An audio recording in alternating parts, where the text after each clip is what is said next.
Parabola पर कुछ और प्रॉब्लम्स हम लोग सॉल्व करेंगे। पहली प्रॉब्लम यहाँ पर हमें गिवन है बच्चों, एक ऐसा पैराबोला हमें फाइंड आउट करना है जिसका फोकस दे रखा है 3,2 और जिसकी डायरेक्ट्रिक्स की इक्वेशन है 4x - 2y + 1 = 0। पैराबोला की इक्वेशन फाइंड आउट करनी है जबकि फोकस गिवन है और उसकी डायरेक्ट्रिक्स। वीडियो को रोक करके खुद से कीजिए बच्चों। हम पैराबोला पर कोई पॉइंट मान लेते हैं। हमने पैराबोला पर कोई पॉइंट pxy मान लिया बच्चों। It is a point on parabola. आपने पैराबोला पे ये पॉइंट एज्यूम कर लिया। अब पैराबोला पर जो भी कोई पॉइंट होते हैं बच्चों, उन सभी की जो कोई डिस्टेंस फोकस से आएगी वही डिस्टेंस डायरेक्ट्रिक्स से आएगी। भाई पैराबोला डिफाइंड इस तरह से है कि अगर कोई पॉइंट इस तरह से मूव करे कि उसकी किसी गिवन पॉइंट और गिवन लाइन से डिस्टेंस इक्वल रहें तो उस पॉइंट के लोकस को आप कहते हैं पैराबोला। वो जो फिक्स्ड पॉइंट होता है वो उस पैराबोला का फोकस होता है और वो जो फिक्स्ड लाइन होती है वो उसकी डायरेक्ट्रिक्स होती है। तो आपने जो पॉइंट pxy सपोज किया है उसकी s से डिस्टेंस क्या होगी? उसकी s से डिस्टेंस होगी x - 3 का होल स्क्वायर प्लस y - 2 का होल स्क्वायर। ये तो उस पॉइंट की जो है वो s से डिस्टेंस आ गई फोकस है। इसकी लाइन से डिस्टेंस क्या होगी? x की जगह पर x रख दिया, y की जगह पर y रख दिया और साहब आपने √x² का x का कोफिशिएंट का स्क्वायर और y के कोफिशिएंट का स्क्वायर कर दिया। So this is a distance of point P from given point S and this is distance of that point P from given line। ये दोनों डिस्टेंसेस इक्वल कर दी साहब और दोनों बाजू अब आप कर दीजिए स्क्वायर। 16 + 4 होते हैं बच्चों 20। स्क्वायर कर देंगे, रूट हट जाएगा और यहाँ x² + 9 - 6x और ये y² + 4 - 4y और RHS पर जब स्क्वायर करेंगे बच्चों तो ये हो जाएगा 16x², ये हो जाएगा 4y², ये हो जाएगा 1 और यहाँ पर 2 4 जा 8, 2 4 जा 8, 2 जा 16xy और साथ में फिर बच्चों आ जाएगा -4y + 4 2 जा 8x। अब उसको सिंप्लीफिकेशन आप लोगों ने करना है। देयर आफ्टर आपके पास में फाइनली पैराबोला की इक्वेशन आ जाएगी। इस तरह की प्रॉब्लम हम लोग पहले भी कर चुके हैं बच्चों। पैराबोला एक ऐसा पॉइंट का लोकस जो किसी गिवन पॉइंट और गिवन लाइन से इस तरह से मूव कर रहा है कि उनकी उन दोनों से डिस्टेंस सेम बनी रहती है। बस वही लॉजिक आपने लगाया या यूँ कहा जाए कि पैराबोला की एक्सेंट्रिसिटी 1 होती है। चलिए एक और प्रॉब्लम हम लोग करते हैं बच्चों। हमें किसी पैराबोला का फोकस दे रखा है। We have got focus of a parabola.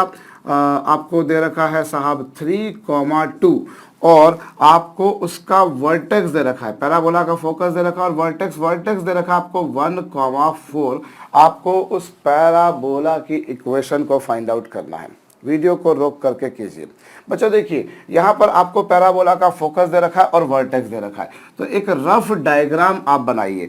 Parabola की इक्वेशन आपको इजीली मिल जाएगी यदि आपको पैराबोला का फोकस पता हो और डायरेक्ट्रिक्स पता हो। भाई फोकस पता हो, डायरेक्ट्रिक्स पता हो तो आप ये लॉजिक लगाकर काम कर लेंगे। तो हमें यहाँ पर बच्चों पैराबोला का फोकस दे रखा है। ये रहा फोकस जिसे हम लोग अमूमन S से रिप्रेजेंट करते हैं और वर्टेक्स को हम लोग अमूमन V से रिप्रेजेंट करते हैं। ये लीजिए साहब। आप एक बात जानते हैं बच्चों कि जो डायरेक्ट्रिक्स होगी वो कहीं यहाँ होगी। ये हम लोग जानते हैं बच्चों, डायरेक्ट्रिक्स कहीं यहाँ पर होगी। अब सर्टेनली वर्टेक्स और फोकस को ज्वाइन करने वाली जो लाइन होती है बच्चों वही पैराबोला की एक्सिस होती है। फोकस और वर्टेक्स को ज्वाइन करने वाली जो लाइन होती है बच्चों वो पैराबोला की एक्सिस होती है। तो ये पैराबोला की एक्सिस है। तो हम एक काम करते हैं बच्चों, एक्सिस की ग्रेडियंट निकालते हैं। हम लोग पैराबोला की जो एक्सिस है उसकी ग्रेडियंट निकालते हैं and axis is nothing but the line joining this vertex and this focus. तो इन दोनों को ज्वाइन करने वाली लाइन की ग्रेडियंट स्लोप क्या होगी बच्चों? y2 - y1 over x2 - x1 भाई y2 - y1 होगा और अपॉन x2 - x1 ये है साहब 3 - 1। So what you get nothing but -1। Hope मैंने सही किया है भाई। y2 - y1 मतलब 2 - 4, x2 - x1 मतलब 3 - 1। बिल्कुल ठीक बात है। सो this is the gradient of the axis and what is the gradient of the axis? Obviously ये जो डायरेक्ट्रिक्स है बच्चों वो उसके परपेंडिकुलर है। बच्चों आप लोग जो पैराबोला देखे हैं स्टैंडर्ड फॉर्म देखिए, y² = 4ax हो या x² = 4ay हो।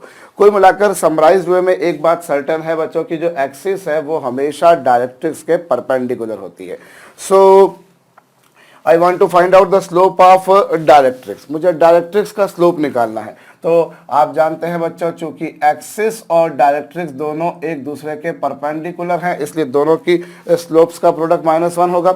अभी एक्सिस का स्लोप क्या है बच्चों, -1, डायरेक्ट्रिक्स का स्लोप मुझे नहीं पता, चलिए दोनों का product -1। Solving this will get us बच्चों md is equal to +1। So this is slope of directrix, ये डायरेक्ट्रिक्स का स्लोप आ गया है, डायरेक्ट्रिक्स का स्लोप आ गया। अब डायरेक्ट्रिक्स का स्लोप आ जाने के बाद में बच्चों एक और काम करना बाकी है कि हमें डायरेक्ट्रिक्स की इक्वेशन चाहिए, और किसी भी लाइन की इक्वेशन आपको तब मिल पाती है जब आपको उसका स्लोप पता हो और वो किस पॉइंट से पास हो रही है आपको वो पता हो। तो चलिए साहब हम एक काम करते हैं, ये जो पॉइंट है where axis and directrix are cutting each other, where axis and directrix are intersecting each other, let me name that point as Z, मैंने उसे जेड मान लिया। अब यहां एक बात है बच्चों कि पैराबोला पर जितने भी पॉइंट्स होते हैं they are equally distant away from this focus and that directrix. Parabola पर जितने भी पॉइंट्स होंगे बच्चों उन सभी की विशेषता क्या होगी, उन सभी की विशेषता ये होगी कि वो सभी एक्सिस से, फोकस से और डायरेक्ट्रिक्स से इक्वल डिस्टेंस पर होंगे। भाई जैसे आपने ये पॉइंट लिया सपोज कीजिए, तो इस पॉइंट पी की जो डिस्टेंस एस से होगी वही एल से होगी, वही लाइन से होगी। पॉइंट मान लीजिए आपने पी डैश ले लिया तो उसकी जो डिस्टेंस एस से होगी वही डिस्टेंस इस लाइन से होगी, यही हम जानते हैं बच्चों। सो ऑब्वियसली वर्टेक्स वी जो है that is also lying on the parabola, vertex भी तो पैराबोला पे ही लाई कर रहा है, तो निश्चित बात है बच्चों की उसकी जो डिस्टेंस इससे होगी वही डिस्टेंस लाइन से होगी। Every point on parabola is equally distant away from focus and directrix. Whether it is point P, P dash, or you talk about any another point, obviously infinite number of points are lying over the parabola and all of them are equally distant away from the focus and the given line. So जैसे P है, P dash है, P double dash है वगैरह वगैरह है, वैसे ही तो V भी है, V भी तो पैराबोला पे ही लाया कर रहा है, वर्टेक्स है पैराबोला का तो वो पैराबोला पे ही तो लाया कर रहा है। तो वो जो पॉइंट होगा उसकी भी तो जो डिस्टेंस फोकस से होगी वही डिस्टेंस लाइन से होगी, और उस बेसिस पर मैं बोल सकता हूं कि साहब जो V होगा since V is equally distance from focus, मतलब एस इट इज और वो लाइंस से, इसलिए मैं बोल सकता हूं कि जो V होगा V is midpoint of diagram से आप देखें बच्चों तो वो जेड एस का मिड पॉइंट होगा, V जेड एस का मिड पॉइंट होगा भाई, V जेड एस का मिड पॉइंट होगा, जेड और एस से इक्वल डिस्टेंस पर है, so that is of course midpoint. So अब जेड का आपको लेट एज एन एज्यूम कि उसके कोऑर्डिनेट्स जो हैं वो x1 y1 है, तो x1 y1 है तो x1 + 3/2 is equal to 1।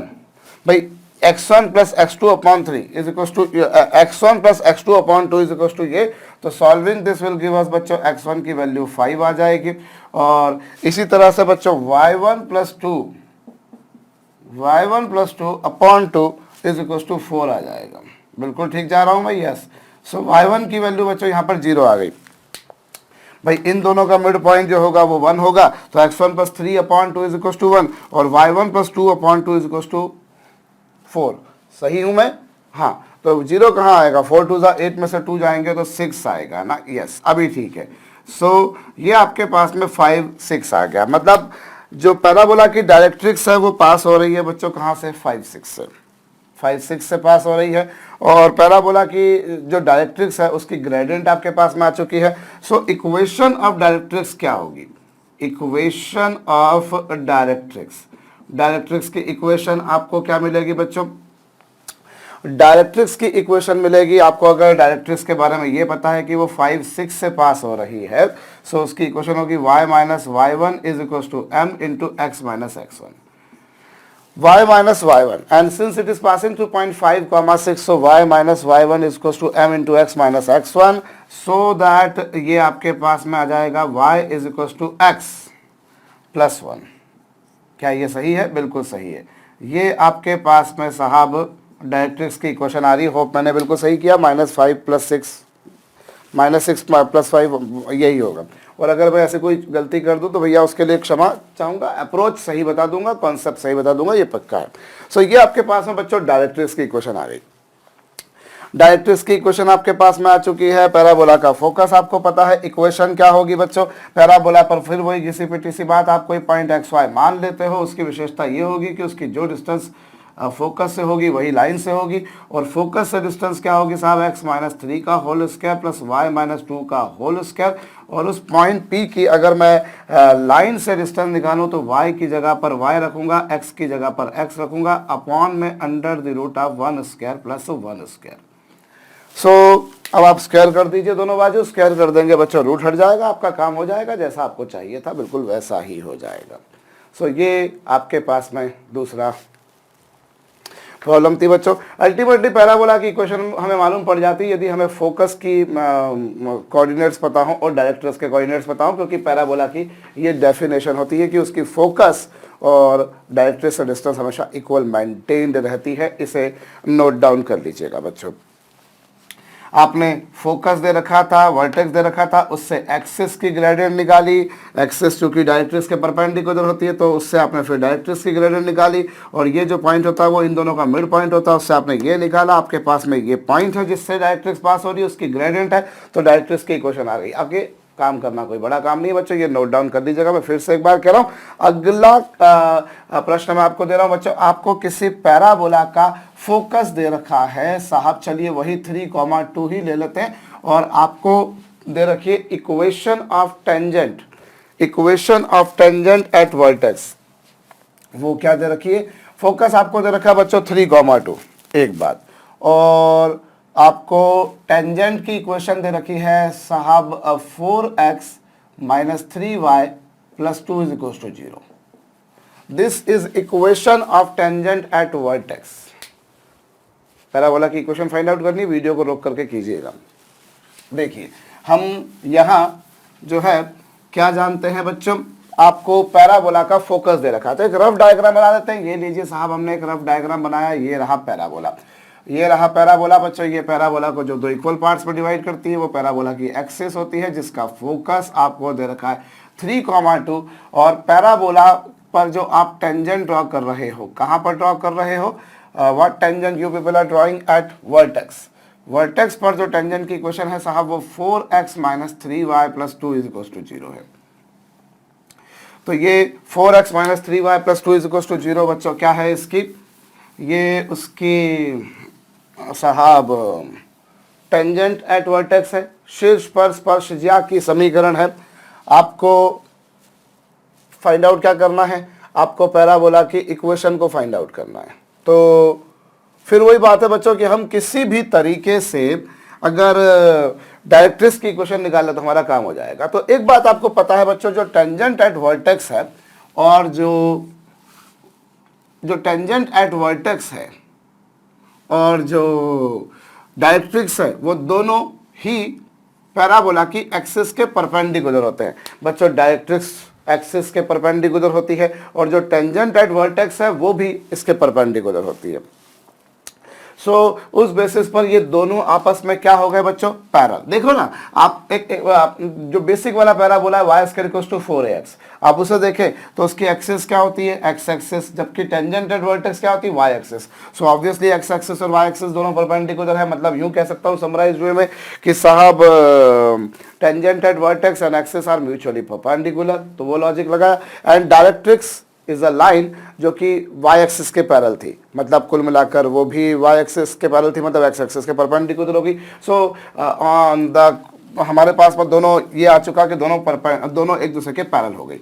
So one thing is certainly sure कि इसकी जो इक्वेशन होगी वो 4x - 3y + समथिंग, कुछ कांस्टेंट को चेंज करना आपको बस खाली, भाई अगर कोई दो लाइंस पैरेलल हैं to find out line which is parallel to a given line, आप x और y के कोफिशिएंट्स को एज इट इज रखते हो, केवल कांस्टेंट में फेरबदल कर देते हो। तो आपने वो फेरबदल कर दिया बच्चों, सो that you get the equation of directrix. ये अब आपको डायरेक्ट्रिक्स की एग्जैक्ट इक्वेशन तब मालूम पड़ पाएगी जब आपको ये मालूम पड़ जाए कि डायरेक्ट्रिक्स कौन से पॉइंट से पास हो रही है। तो चलिए उसका हम प्रयास करते हैं। हम एक बात जानते हैं कि जो एक्सिस है, एक्सिस क्या होगी बच्चों, एक्सिस जो होगी वो इस टेंजेंट एट वर्टेक्स के परपेंडिकुलर होगी। तो इसके परपेंडिकुलर क्या होगी, 3x + 4y + d = 0। भाई ये एक्सिस हो गई क्योंकि एक्सिस टेंजेंट एट वर्टेक्स के परपेंडिकुलर है. And what about tangent at vertex? 4x minus 3y plus 2 equals to 0. So to find out a line which is perpendicular to given line, coefficients of x and y are interchanged and we have to put minus sign ahead of any of these two. So वो आ गया बच्चों. And since axis is passing through point 3, 2, भाई पास जो focus होता है वो ultimately वहीं से तो पास होता है. So that will be satisfying. So 3 into 3 plus 4 into 2, 3 3 9 plus ये इस तरीके से आप सॉल्व कर लेंगे. You will be getting lambda is equal to बच्चों -17 आ गया. 9 + 8 17 होता है, तो लेमडा की वैल्यू -17 आ गई. सो दैट आपके पास में बच्चों, आपके पास में क्या हो गया, ये -17 आ चुका है. सो ये इसे यहाँ फीड कर दीजिए. So that equation of axis जो है वो 4x plus 3x plus 14y minus 17 equals to 0.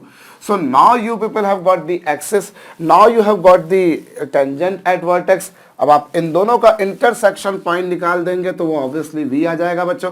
Axis की इक्वेशन आप लोगों ने फाइंड आउट कर ली, टेंजेंट एट वर्टेक्स आपके पास में है, दोनों का इंटरसेक्शन पॉइंट जो होगा बच्चों वो वर्टेक्स होगा. सो दिस इज एक्सिस. तो एक्सिस है 3x plus 4y minus 17 equals to 0. Yes, and axis क्या है 4x minus 3y plus 2 equals to 0. अब आप दोनों की इक्वेशंस को साइमल्टेनियसली सॉल्व करने का फर्ज निभाइए. फर्ज निभाने के लिए आप क्या करेंगे बच्चों, यहाँ पर आप 3 का मल्टीप्लाई कर दीजिए और यहाँ पर 4 का मल्टीप्लाई कर दीजिए. भाई ये आपके पास में एक्सिस थी, ये आपके पास में टेंजेंट एट वर्टेक्स थी. इन दोनों की क्वेश्चंस को साइमल्टेनियसली सॉल्व करने के लिए आप यहाँ पर 3 का यहाँ पर 4 का मल्टीप्लाई कर दीजिए. 3 का मल्टीप्लाई कर देंगे ये 9x, यहाँ पर 3 का मल्टीप्लाई करेंगे ये 12y, और 17 3 51 होता है बच्चों. और 4 का यहाँ मल्टीप्लाई करेंगे तो 16x, 4 का यहाँ मल्टीप्लाई करेंगे तो बच्चों 12y, और 4 2 8 इज इक्वल टू 0. जब दोनों को ऐड करेंगे तो 9 और 16 25 होते हैं, और 51 में से 8 जाएंगे तो बच्चों 43 बचेंगे, -43 इनफैक्ट. सो दैट x की वैल्यू बच्चों 43/25 आ गई. x की वैल्यू 43/25 आ गई. And what value of x you have got that you need to place into any of this two equation, accordingly you will be getting the value of y. आपके पास में बच्चों v के coordinates आ जाएंगे. चलिए कोई हर्ज नहीं, v के कोऑर्डिनेट्स भी निकाल लेते हैं. अभी v के कोऑर्डिनेट्स हम निकालें बच्चों, तो हमने x कोऑर्डिनेट तो निकाल दिया है. y कोऑर्डिनेट निकालने के लिए ये जो x की वैल्यू आई है इसे आप यहाँ रख दीजिए. चलिए पहली वाली इक्वेशन में रख दीजिए. सो पहली वाली इक्वेशन में रखते हैं तो 3x + 4, और y की वैल्यू कितनी है बच्चों, y की वैल्यू है 43/25 और -17 इज इक्वल टू 0.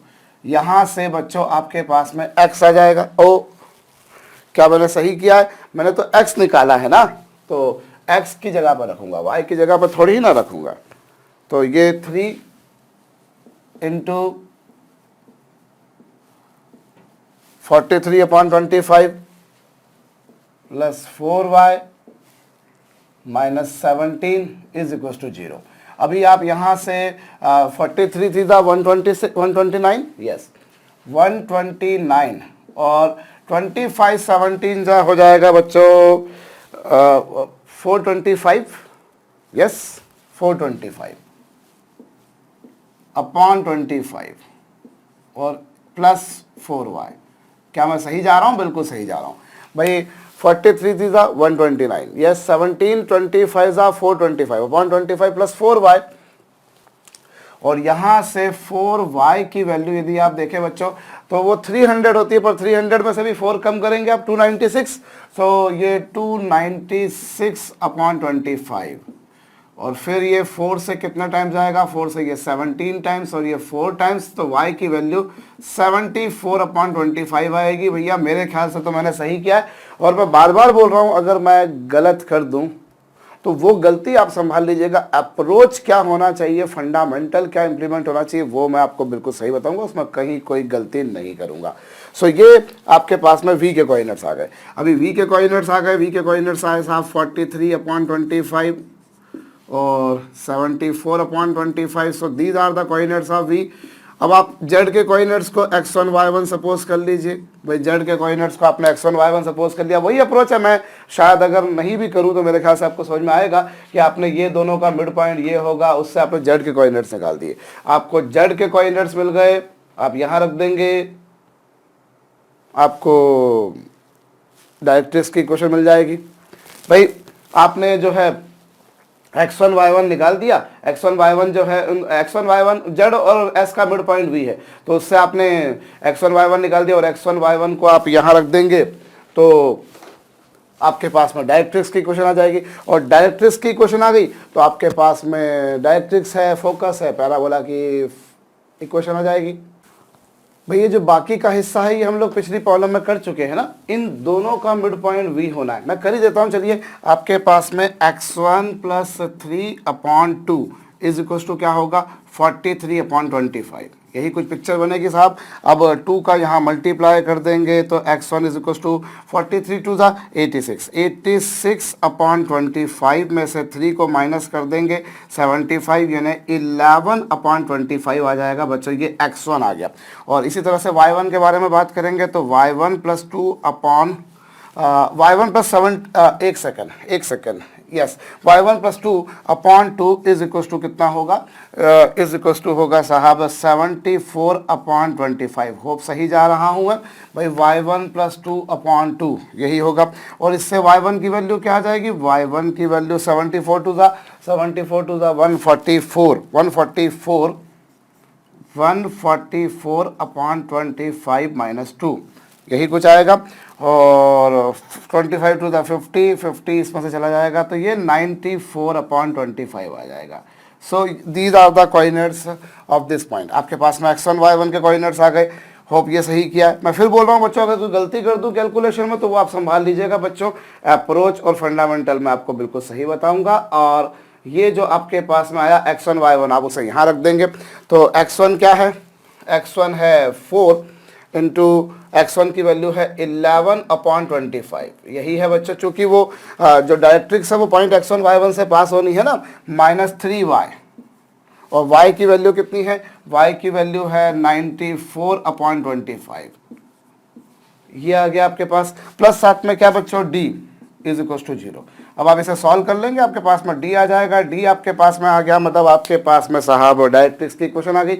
और डायरेक्ट्रिक्स की इक्वेशन आ गई तो पैराबोला पे जो भी कोई पॉइंट होगा उसकी फोकस से डिस्टेंस और डायरेक्ट्रिक्स से डिस्टेंस इक्वल होगी। इस तरह से आपका काम हो जाएगा। इसे नोट डाउन कर लीजिएगा। एक प्रॉब्लम और करते हैं।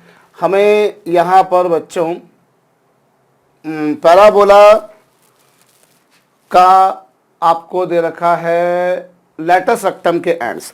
आपको पैराबोला के लेटस रेक्टम के एंड्स दे रखे हैं बच्चों। लेटस रेक्टम के एंड्स हैं 2,5 और 2, आपको पैराबोला के लेटस रेक्टम के एंड्स दे रखे हैं बच्चों 2,5 और 2, ये लीजिए साहब।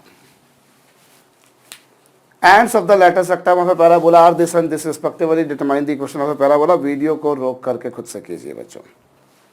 चलिए, और ऐसा है कि जब भी कोई प्रॉब्लम आती है आपको खुद से करना चाहिए। भाई ऐसा होता है कई बार कि हम लोग प्रॉब्लम की बिगिनिंग नहीं उठा पाते हैं, अरे यार की शुरुआत नहीं मिल पाती कि कहाँ से करें कैसे करें। तो उस केस में आप ये भी करा कर सकते हैं बच्चों कि जैसे आपको मालूम पड़ गया कि अच्छा आपको ये 2 स्टेप अगर मालूम पड़ जाए तो आपका काम हो जाएगा। तो जहां आपको मालूम पड़ जाए, मेरी हिदायत ये बच्चों कि आप वीडियो को वही रोक दिया करें। वीडियो क्लास का ये एक एडवांटेज है जो है कि भाई टीचर को आप आपके हिसाब से चला सकते हैं। आपको लग रहा है अरे यार इतना मालूम पड़ जाए तो मेरा काम हो जाएगा, आपको मालूम पड़ गया, आपको पहली स्टेप मालूम पड़ गई, आपको मालूम पड़ रहा अब मैं क्लिक कर सकता हूँ प्रॉब्लम, तो आपने पहली स्टेप देखी उसके बाद में रोक दिया।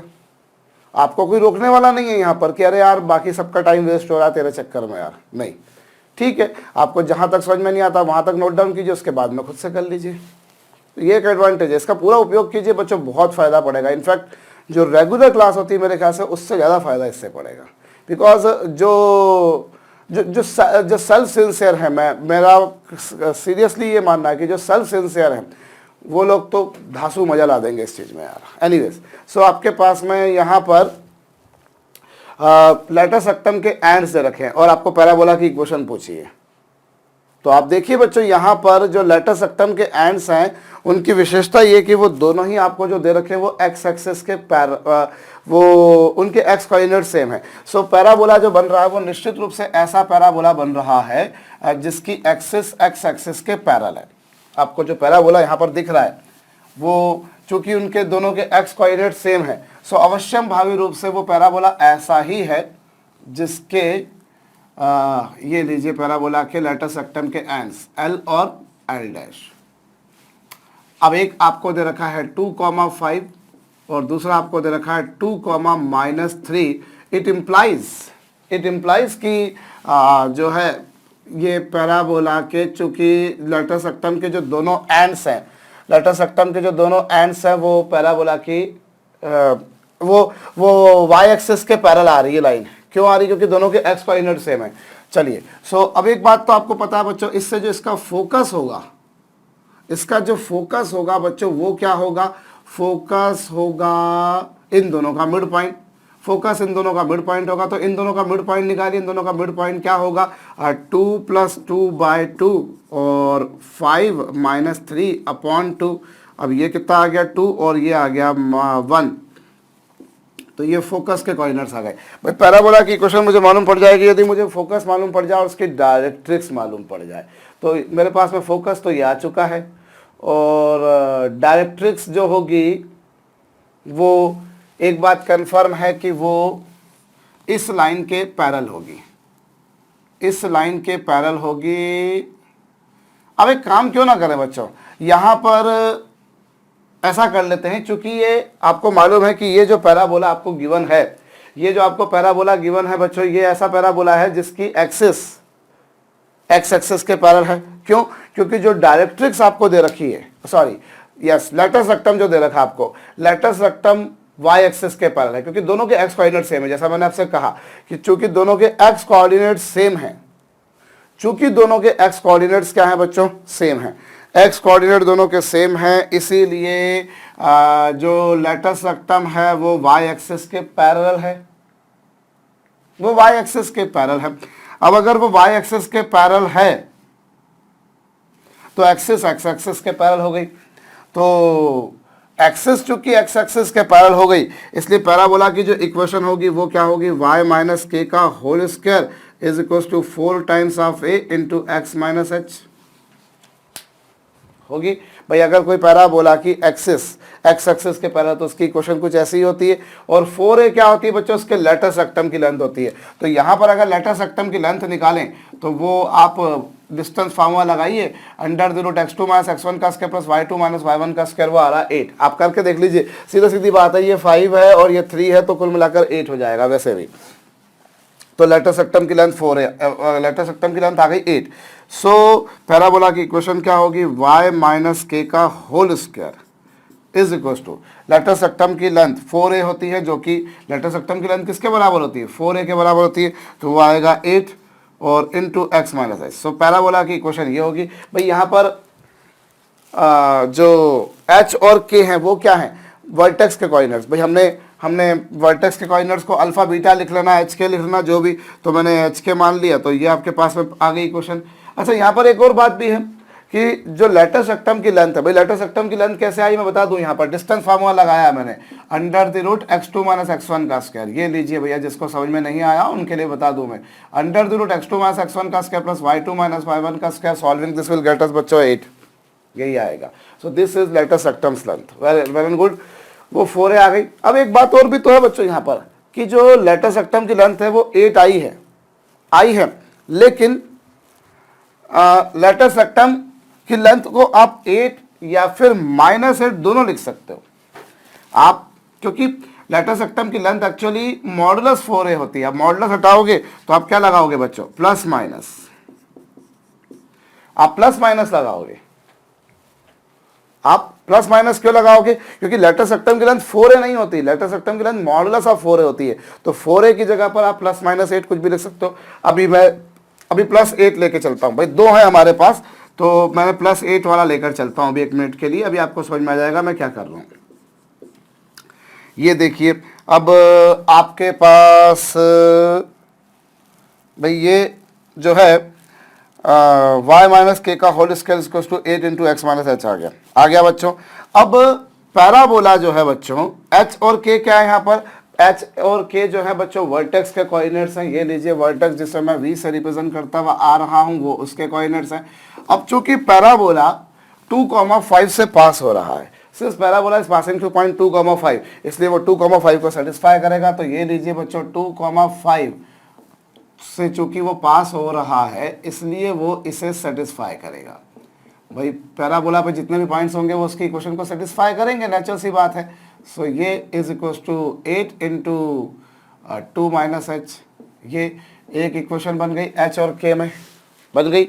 और दूसरी इक्वेशन क्या, चूंकि पॉइंट 2 माइनस 3 से भी पास हो रहा है इसलिए 2 माइनस 3 भी इसको पास सेटिस्फाई करेगा। तो माइनस 3 माइनस के का whole square is equal to 8 into 2 minus h, ये सेकेंड इक्वेशन बन गई। अब आप जो है इन दोनों इक्वेशंस को सॉल्व कर लो। आप इन दोनों इक्वेशंस को सॉल्व करोगे तो सॉल्व कैसे करोगे बच्चा, आपके पास में एक इक्वेशन ये, एक इक्वेशन ये, इसमें से इसको माइनस कर दो, इसमें से इसको माइनस कर दोगे तो ये दोनों आपस में कैंसिल हो जाएंगे। और 5 माइनस के का होल स्क्वायर इज 5 माइनस के का होल स्क्वायर माइनस 3 माइनस के का whole square is equal to आएगा 0, ये आएगा। और फिर आप इससे क्या आ जाएगा बच्चों, 5 माइनस के का whole square is equal to -3 minus के का होल स्क्वायर। और फिर आप रूट ले लेंगे तो 5 माइनस के इज इक्वल टू आएगा बच्चों प्लस माइनस क्या -3 माइनस के। बच्चों आप जब रूट लेंगे तो क्या होगा, जब आपने रूट लेंगे तो आपको प्लस माइनस लेना पड़ेगा ना। तो यहाँ पर प्लस लेंगे तो 5 माइनस के इज इक्वल टू प्लस लिया तो -3 माइनस के, ये एक आया। और एक आया 5 माइनस के इज इक्वल टू माइनस लेंगे तो माइनस माइनस प्लस और ये। सो यहाँ तो k से k कैंसिल हो जाएगा, ये तो इससे कुछ आपको रिजल्ट मिलेगा नहीं। और यहाँ पर अगर आप रिजल्ट देखेंगे तो k इज इक्वल टू आ जाएगा 1। k इक्वल टू कितना आ गया बच्चों, 1 आ गया, k इक्वल टू 1 आ गया, ठीक बात है। और k की वैल्यू अगर आप यहाँ रख देंगे, k की वैल्यू यदि आप यहाँ रख देंगे बच्चों इन दोनों में से किसी एक इक्वेशन में, सपोज कीजिए k की वैल्यू मैंने कहाँ रखी, k की वैल्यू मैंने यहाँ रख दी फर्स्ट इक्वेशन में रखी। तो 5 माइनस 1 का square is equal to 8 into 2 minus h. अब ये क्या होगा, 4 का square 16 by 8, 2 is equal to 2 minus h. तो h की वैल्यू कितनी आ गई बच्चों, 0। तो आपके पास में जो वर्टेक्स है उसके कोऑर्डिनेट्स आ गए बच्चों 0,1। जो वर्टेक्स है उसके कोऑर्डिनेट्स 0,1 आ गए। तो आप 0,1 जो है बच्चों वो यहाँ रख देंगे, आपके पास में इक्वेशन आ जाएगी। और ये तो एक इक्वेशन आई है, +8 लेने पर, ऐसे ही -8 लेने पर आएगी। और ऐसे क्यों होगा, ऐसे दो इक्वेशन क्यों आएंगी, क्योंकि आपको देखिए आपको क्या दे रखा है, आपको दे रखा है लेटस सेक्टम के एंड्स, नाभि लंब के आपको दोनों सिरे दे रखे हैं। तो भाई एक पैराबोला ऐसा पॉसिबल है और एक पैराबोला बच्चों ऐसा भी तो पॉसिबल है।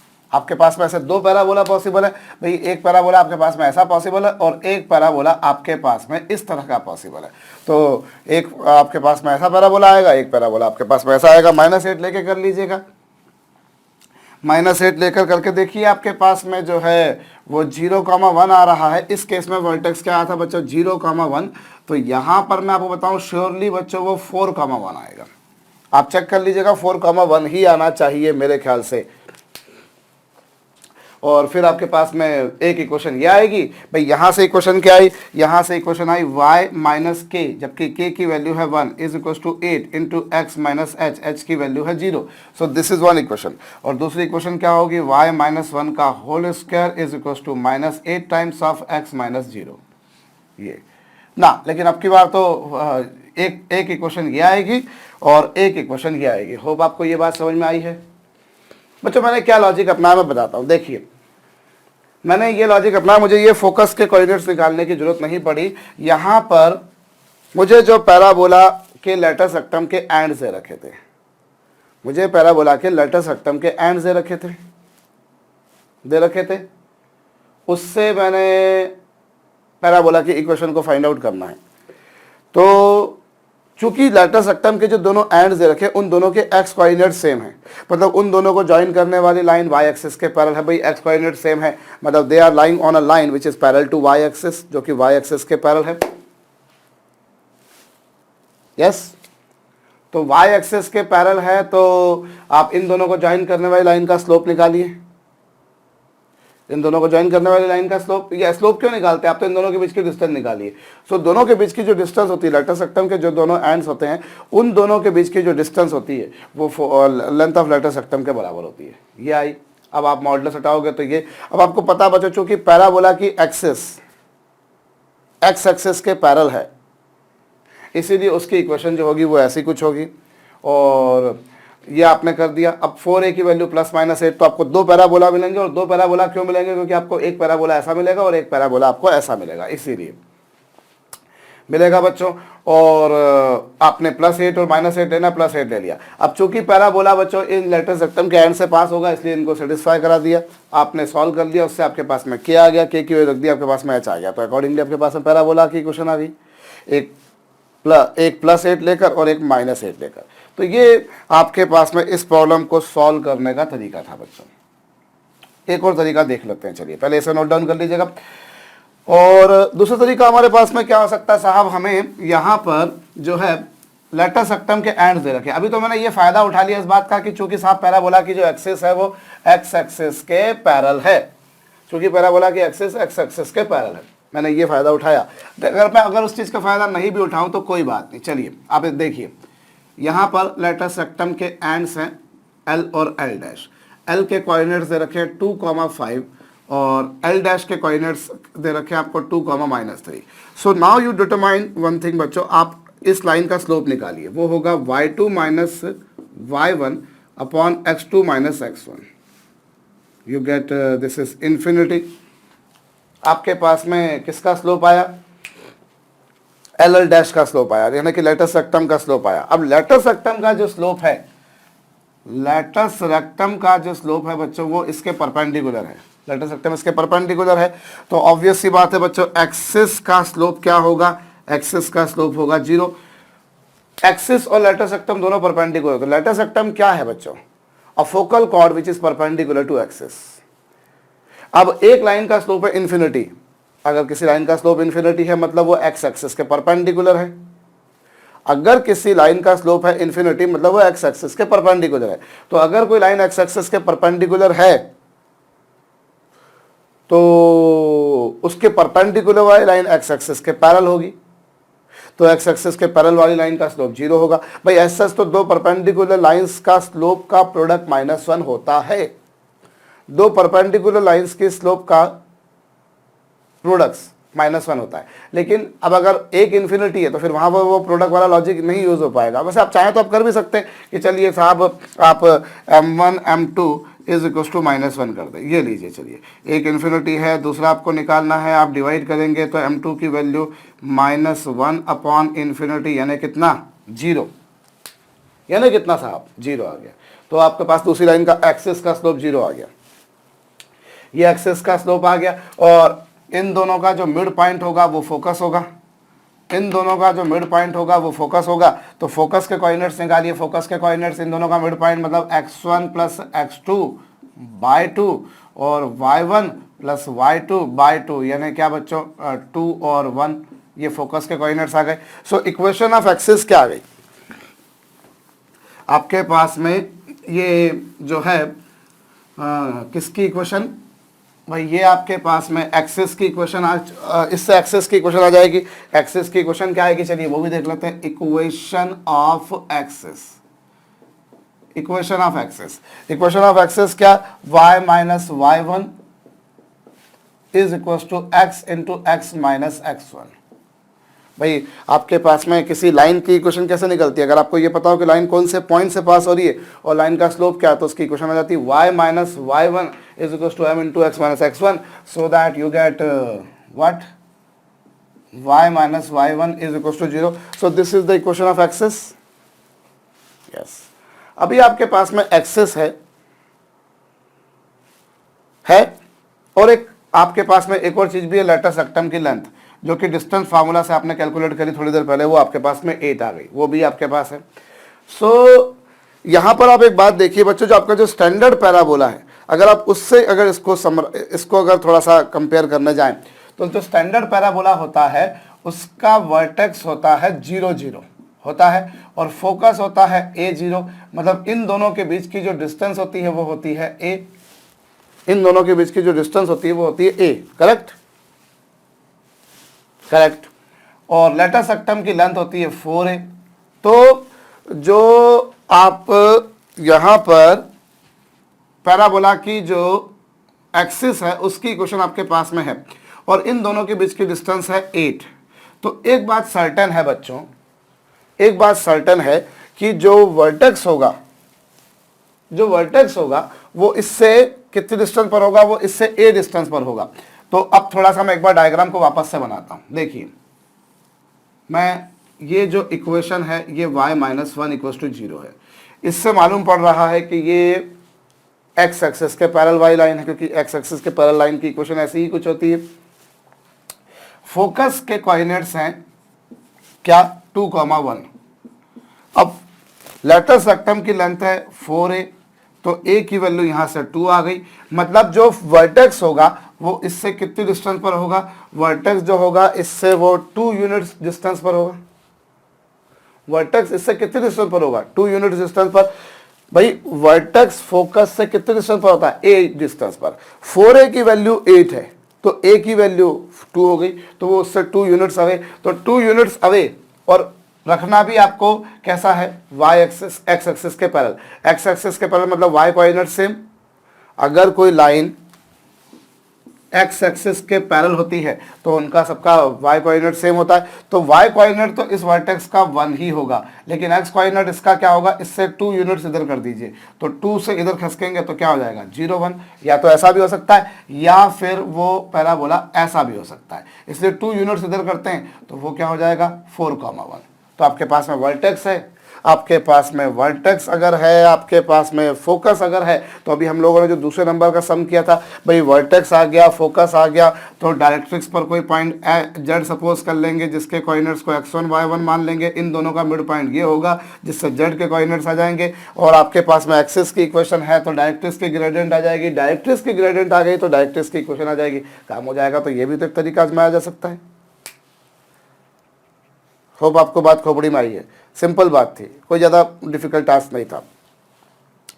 भाई आपने जो है, भाई आपने चूंकि पैराबोला मैंने आपको इतना सिंपल वाला केस दे रखा है कि जिसकी एक्सिस x एक्सिस के पैरेलल, इसलिए आप डायरेक्टली उस तरीके से भी काम कर सकते हो। और अगर वो तरीका आप नहीं भी आजमाते हो, वो तरीका यदि आप नहीं भी आजमाते हो तो भी तो आपका काम हो रहा है। आपने फोकस निकाला, दोनों का मिड पॉइंट होता है फोकस, क्योंकि लेटर सेक्टम जितना ऊपर होता है उतना नीचे होता है, इसीलिए उसका मिड पॉइंट है। तो आपने उससे आपने लेटर सेक्टम की ग्रेडियंट निकाली, लेटर सेक्टम चूंकि एक्सिस के परपेंडिकुलर होता है उससे एक्सिस की ग्रेडियंट निकाली, और इन दोनों के बीच की डिस्टेंस निकाली, वो 4A के बराबर है तो A आ गया। अब जो वर्टेक्स होता है वो फोकस से A डिस्टेंस पर होता है, तो चूंकि दोनों ये x एक्सिस के पैरेलल है इसलिए दोनों के y कोऑर्डिनेट सेम होंगे, तो y कोऑर्डिनेट इस तरह से सेम आ जाएगा। तो इसका 1 है तो इसका भी 1 होगा, बस इससे 2 यूनिट्स इधर चले जाओगे, तो 2 यूनिट्स इधर चले गए तो 2, 1 से 2, 0, 1। और ये, और वो तो बाई चांस चूंकि x एक्सिस के पैरेलल था, अगर x एक्सिस के पैरेलल नहीं भी होता तब भी हम काम कर सकते थे। कैसे कर लेते मैं बताता हूँ, पर पहले आप इसको भी नोट डाउन कर लीजिए बच्चों। एक और सम करते हैं हम लोग। हमें लेटर सेक्टम के एंड्स दे रखे हैं 3, 1, हमें लेटर सेक्टम के एंड दे रखे बच्चों 3, 1, और हमें दे रखा है साहब 7, एक सेकेंड, हमें बच्चों एक दे रखा है 3, 1, और दूसरा हमें दे रखा है 9, 7। ये लीजिए, क्या मैंने सही लिखा है? यस, मैंने सही लिखा है। थोड़ा ऐसी वैल्यूज दे लूँ जिसमें कैलकुलेशन वर्क थोड़ा सा इजी रहे। कीजिए, आप लोग खुद से कीजिए एक बार। लेटर सेक्टम के एंड्स आपको दे रखे, आपको पैराबोला की इक्वेशन फाइंड आउट करनी है। तो चलिए हम यहां पर क्या काम करेंगे बच्चों, हम लेटर सेक्टम के एंड्स हमें दे रखे हैं, तो मैंने पैराबोला का एक रफ डायग्राम बनाया, ये लीजिए पैराबोला का एक रफ डायग्राम, ये पैराबोला का लेटस रेक्टम के एंड्स L और L डैश, और L के कोऑर्डिनेट्स हैं 3,1, L डैश के कोऑर्डिनेट्स हैं 9,7, ये 3,1 और ये 9,7। अभी इन दोनों को ज्वाइन करने वाली लाइन का स्लोप क्या होगा, इन दोनों के, पहले तो इन दोनों के बीच की डिस्टेंस निकालो, डिस्टेंस फार्मूला लगाकर। तो डिस्टेंस फार्मूला लगाकर इन दोनों के बीच की डिस्टेंस निकालोगे, वो कितनी आएगी, under the root x2 minus x1 का square plus y2 minus y1 का स्क्वायर। और एक मिनट, ये भी 6 आएगा, ये भी 6 आएगा, तो वो 2√6 हो जाएगा ना। नहीं तो आप एक काम करो बच्चा, थोड़ा सा एक मैं इसमें काम कर रहा हूँ, इसको ना 9 माइनस 3 ले लो यार, थोड़ा सा करेक्शन कर लो, क्योंकि मैं वर्क ऐसा करना चाहता हूँ कि जल्दी जल्दी हो जाए, समझना है हमें, एक्चुअली अप्रोच समझनी है। तो 9 माइनस 3, तो -3 कर देंगे इसको, तो ये -3। अब यहाँ पर आप डिस्टेंस फार्मूला लगा रहे हैं -3 माइनस 1 का स्क्वायर, तो ये मेरे ख्याल से 10 आ रहा है, बिल्कुल आ रहा है। क्या आ रहा है या नहीं आ रहा है वो भी चेक कर लूँ यार, मैं क्या गलती कर रहा हूँ। ये 6 का स्क्वायर तो मुझे वहाँ पर, अरे यार थोड़ा सा एक करेक्शन हो कर लो, इसको -7 लिख लो, इसको -7 लिख लो भैया, तो ये -7 माइनस 1 का स्क्वायर, ये लीजिए। सो ये आ गया 10। अभी आ रहा है 6 का स्क्वायर 36, 8 का स्क्वायर 64, 100, सही है। तो ये लेटस रेक्टम की लाइन 10 हो गई, लेटस रेक्टम की लाइन 10 हो गई बच्चों। अब आप इन दोनों का मिड पॉइंट जो होगा वो फोकस होगा, तो इन दोनों का मिड पॉइंट फोकस क्या होगा, 3 + 9/2 यानी 12/2 यानी 6, और -7 + 1/2 मतलब -6/2 मतलब -3। सो ये फोकस किया आ गया। अब यहाँ पर एक्सिस किसी के पैरेलल नहीं है, एक्स एक्सिस के या वाई एक्सिस के पैरेलल नहीं है, तो इसलिए यहाँ वो जो आपने जो पिछला सम किया, जो 2 मेथड्स, उसमें पहली वाली मेथड यहाँ पर तो अडॉप्ट नहीं हो सकती, because axis is not parallel to any of these 2 axis, either x axis और वाई एक्सिस। तो इन दोनों का मिड पॉइंट जो है वो आपने निकाला x1 + x2/2, y1 + y2/2, और होप डिस्टेंस फार्मूला भी मैंने सही लगाया है, तो ये आपके पास आ गया। अब आप एक बात जानते हैं, और साथ में अब आप एक काम कीजिए, लेटस रेक्टम की ग्रेडियंट निकालिए। तो लेटस रेक्टम की ग्रेडियंट क्या होगी, y2 minus y1 upon x2 minus x1, क्या आ गई, -8/6 यानी -4/3।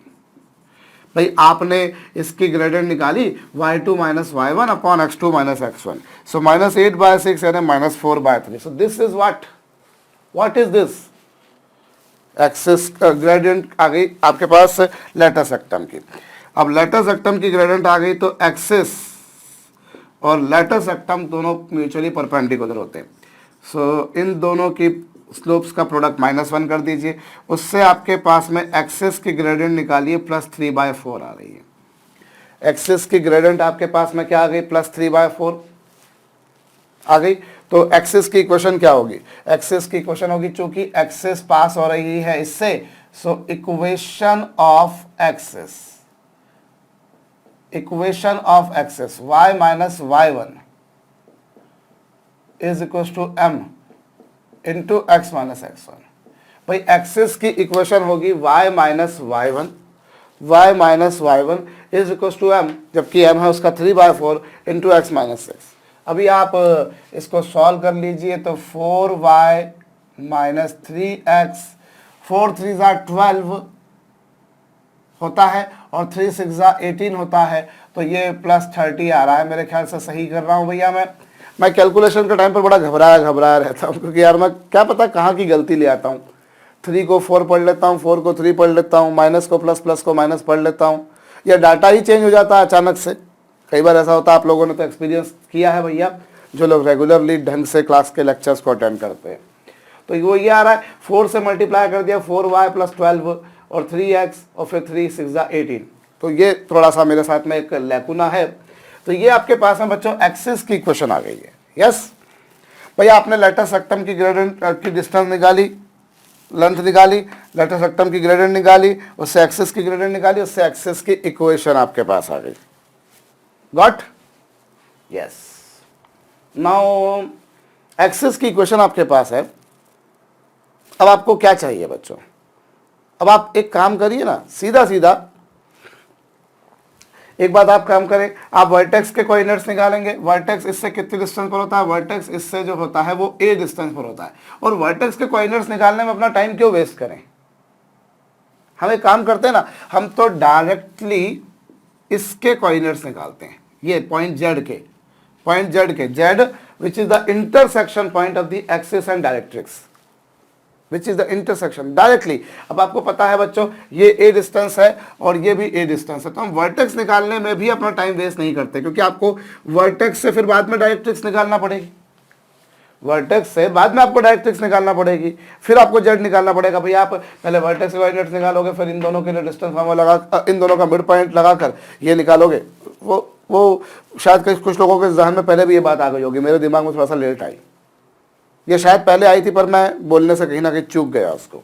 एनीवेज, सो वर्टेक्स इससे ए डिस्टेंस पर है, वर्टेक्स इससे भी ए डिस्टेंस पर है, मतलब पॉइंट जेड जो होता है, पॉइंट जेड जो होगा वो एस से डायरेक्टली कितने डिस्टेंस पर होगा? वो डिस्टेंस पर होगा 5, मतलब 2a डिस्टेंस पर, और 2a की वैल्यू बाई चांस 5 आएगी। एस जो है, S is at distance 2a from Z, या यूं कहा जाए कि जो जेड है वो एस से कितने डिस्टेंस पर है? 2a डिस्टेंस पर है। सो जेड के कोऑर्डिनेट्स क्या होंगे? Let me suppose coordinates of Z are x1 y1 मान लिए, तो आप जो है यहां पर अगर इस लाइन को देखें तो एक्सिस की जो इक्वेशन है, एक्सिस की इक्वेशन को मैं 3x upon 5 plus 4y upon 5 इस तरह से, या चलिए छोड़िए आप, तो एक्सिस की इक्वेशन जो है आपके पास में, जो एक्सिस की इक्वेशन है, आप उससे अगर उसका स्लोप निकालें, उसका स्लोप क्या आ रहा है बच्चों? tan theta. एक्सिस का जो स्लोप आ रहा है वो आ रहा है tan theta is equal to 3/4। अभी tan थीटा की वैल्यू 3/4 है, ये लीजिए, ये theta which is perpendicular upon base, तो हाइपोटेनस हो गया 5। सो इससे साइन थीटा की वैल्यू क्या होगी बच्चों? इससे साइन थीटा की वैल्यू होगी 3/5 और कॉस थीटा की वैल्यू होगी बच्चों 4/5 होगी। और चूंकि जो जेड है वो फोकस से कितने डिस्टेंस पर है? वो 2a डिस्टेंस पर है, तो जेड के कोऑर्डिनेट्स निकालना है, तो किसी पॉइंट के कोऑर्डिनेट्स कैसे निकला करते हैं बच्चों? x minus x1 upon cos theta is equal to, बच्चों आपने जो लाइन की इक्वेशन पढ़ी है, सबसे ज़्यादा यूज़ में, मैंने आपको पहले भी कहा है, ये सबसे ज़्यादा यूज़ में यही वाली आती है बच्चों, ये इक्वेशन आपने यूज़ करी। भाई लाइन पर अगर कोई पॉइंट है x, y जिसकी डिस्टेंस x1 y1 से r है, तो आपके पास में ये इक्वेशन रहती है। सो x, ये पॉइंट x1 y1 माना आपने, तो ये x1 y1 और उसकी इस पॉइंट से डिस्टेंस ये cos थीटा की वैल्यू 4/5 है, is equal to y1 minus यहाँ पर 6, एक minute, plus 3, minus minus plus हो जाएगा, और साइन थीटा की वैल्यू 3/5 और इज इक्वल टू r, और r की वैल्यू कितनी है? Distance how much is that? 2a, और 2a की वैल्यू कितनी बच्चों? ये जो लेटस रेक्टम है ये 4a है, 4a की वैल्यू ये, तो 2a की वैल्यू आएगी 5। सो यहाँ पर से आपके पास में x1 y1 आ जाएंगे। भाई एक बार आपने इन दोनों को इक्वेट किया, आपके पास में x1 आ गया, फिर इन दोनों को इक्वेट किया, आपके पास में y1 आ गया। अच्छा यहाँ पर भी एक काम आपको करना पड़ेगा, इससे आपके पास में x1 y1 आ गया, मतलब आपके पास में ये पॉइंट आ गया, और आपके पास में एक्सिस की ग्रेडियंट है, तो आपके पास में डायरेक्ट्रिक्स की ग्रेडियंट है। ये यूँ कहा जाए कि जो डायरेक्ट्रिक्स है वो इस लेटस रेक्टम के पैरेलल होगी। Latus rectum is perpendicular to axis, directrix is perpendicular to axis, so they both are mutually parallel, they both are parallel, तो पैरेलल हो गई। तो आपके पास में चूंकि लेटस रेक्टम की ग्रेडियंट है, तो आपके पास में एक्सिस की ग्रेडियंट है, सॉरी डायरेक्ट्रिक्स की ग्रेडियंट है, डायरेक्ट्रिक्स की इक्वेशन है, तो डायरेक्ट्रिक्स की इक्वेशन है, फोकस आपका काम हो जाएगा। अब यहाँ पर भी फिर वही बात होगी बच्चों, आपको एक पैराबोला नहीं, आपको दो पैराबोला मिलेंगे, एक पैराबोला आपको ऐसा मिलेगा और एक पैराबोला आपको ऐसा मिलेगा। तो वो कैसे मिलेगा भाई? डिस्टेंस को एक बार 5 रखोगे और एक बार डिस्टेंस को -5 रखोगे, तो एक बार 5 लेकर x1 y1 निकालो, एक बार -5 लेकर x1 y1 निकालो, तो ये भी आप अपना सकते हो। तो ये हमारे पास में स्टैंडर्ड अप्रोच हो गई भाई। अगर axis is not parallel to any of these two, x axis के पैरेलल नहीं है, वाई एक्सिस के पैरेलल नहीं है, तो कोई बात नहीं। लेटस रेक्टम की ग्रेडियंट निकाली, लेटस रेक्टम की लेंथ निकाली, लेटस रेक्टम की ग्रेडियंट से एक्सिस की ग्रेडियंट निकाली, लेटस रेक्टम के दोनों एंड्स का मिड पॉइंट फोकस होगा, उससे आपके पास में ये आ गया कि एक्सिस फोकस से पास होती है, एक्सिस की ग्रेडियंट है, तो आपके पास में एक्सिस की इक्वेशन आ गई। और जो जेड है, जो जेड है वो फोकस से 2a डिस्टेंस पर है, जो जेड है वो फोकस से कितने डिस्टेंस पर है, वो फोकस से 2a डिस्टेंस पर है। तो आपने लाइन का स्लोप निकाला tan थीटा, उससे sin थीटा cos थीटा निकाले। और अगर मैं किसी भी लाइन पर किसी गिवन पॉइंट से किसी गिवन डिस्टेंस पर आपसे पॉइंट पूछूं कि आप बताओ उस पॉइंट के कोऑर्डिनेट्स क्या होंगे, बड़ा लुच्चा सा फार्मूला है हमारे पास जो बहुत ज्यादा यूज में आता है। तो आपके पास में चूंकि आपको पता है, आपको इस लाइन पर यानी एक्सिस पर ऐसा पॉइंट बताना था जो फोकस से 2a डिस्टेंस पर है, आपको इस लाइन पर यानी एक्सिस पर ऐसा पॉइंट बताना था जो फोकस से 2a डिस्टेंस पर है। तो फोकस से 2a डिस्टेंस पर आपको निकालना है, फोकस के कोऑर्डिनेट्स आपको पता है तो आप निकाल लेंगे। तो आपके पास में x1 y1 आ गया। फिर मैं बोल रहा हूँ आपके पास में वो पॉइंट आ गया, आपके पास में डायरेक्ट्रिक्स की इक्वेशन क्या होगी, डायरेक्ट्रिक्स जो होगी बच्चों वो एक्सिस के परपेंडिकुलर होगी, यूं कह दीजिए या यूं कह दीजिए कि वो लेटस रेक्टम के पैरेलल होगी, दोनों में से कोई भी एक लॉजिक लगा दीजिए, आपके पास में डायरेक्ट्रिक्स की इक्वेशन आ गई। डायरेक्ट्रिक्स की इक्वेशन है, फोकस की इक्वेशन है, तो फिर तो बच्चों बड़ा लुच्चा तरीका होता है कि पैराबोला पर कोई भी पॉइंट P ले लीजिए जिसकी फोकस से जो डिस्टेंस होगी वही डिस्टेंस लाइन से होगी, ये हो जाएगा बच्चों। तो इस तरीके से हम लोग काम कर सकते हैं। तो ये एक जनरलाइज अप्रोच होगी बच्चों, इसे नोट डाउन कर लीजिएगा। एक सम और करते हैं, इसका आगे आपको काम करना है, मैं फिर बोल रहा हूँ बच्चों। एक प्रॉब्लम और कीजिएगा, determine equation of a parabola whose axis is parallel to y axis. Determine equation of a parabola whose axis is parallel to y axis and which passes through 3, 0, 7, 1 and 5, -2। आपको पैराबोला बताना है बच्चों जो कि y axis के parallel है और जो इन तीनों पॉइंट से पास होता है। वीडियो को रोक करके आप लोग खुद से कीजिए बच्चों। क्या करेंगे, आपको ऐसा पैराबोला बोला है, यहाँ पर क्लियर एक स्पेशल केस दे दिया है जिसमें पैराबोला जो है साहब वो किसके पैरेलल है, वो एक्स एक्सिस जिसकी एक्सिस y एक्सिस के पैरेलल है। सो मतलब पैराबोला को अगर मैं ड्रॉ करूं तो एक रफ डायग्राम जो बनेगा पैराबोला का वो बनेगा कुछ ऐसा। भाई या तो पैराबोला ऐसा होगा या ऐसा होगा, दोनों में से कोई एक होगा, दोनों तो यहाँ पर नहीं हो सकता क्योंकि कंडीशन ये है कि इन तीनों पॉइंट से पास होना है। तो आपको पता है बच्चों जो पैराबोला एक्स एक्सिस के बार बार बोल रहा हूँ मैं ऐसा ही, जो जिस पैराबोला की एक्सिस वाई एक्सिस के पैरेलल होती है उसकी इक्वेशन होती है x is equal to ay² plus by plus c। ऐसा कोई पैराबोला जिसकी एक्सिस y एक्सिस के पैरेलल है उसकी इक्वेशन ऐसी होती है x equal to ay² plus by plus c, यही होती है। y ना ना ना ना ना ना ना ना ना ना ना ना ना ना ना ना वो तो x² इक्वल टू 4ay वाला होगा ना, तो उसकी इक्वेशन होगी y equal to ax² plus bx plus c। कई लोगों के दिमाग में घंटी बज गई होगी, मेरे दिमाग में थोड़ी देर से बजी भैया। अब वो पैराबोला 3,0 से पास हो रहा है। अब जो पैराबोला 3,0 से पास हो रहा है वो 3,0 उसको सेटिस्फाई करेगा। भैया पैराबोला पे जो पॉइंट्स होते हैं वो उसको इक्वेशन को सेटिस्फाई करते हैं। तो x इक्वल टू 3 रख दिया,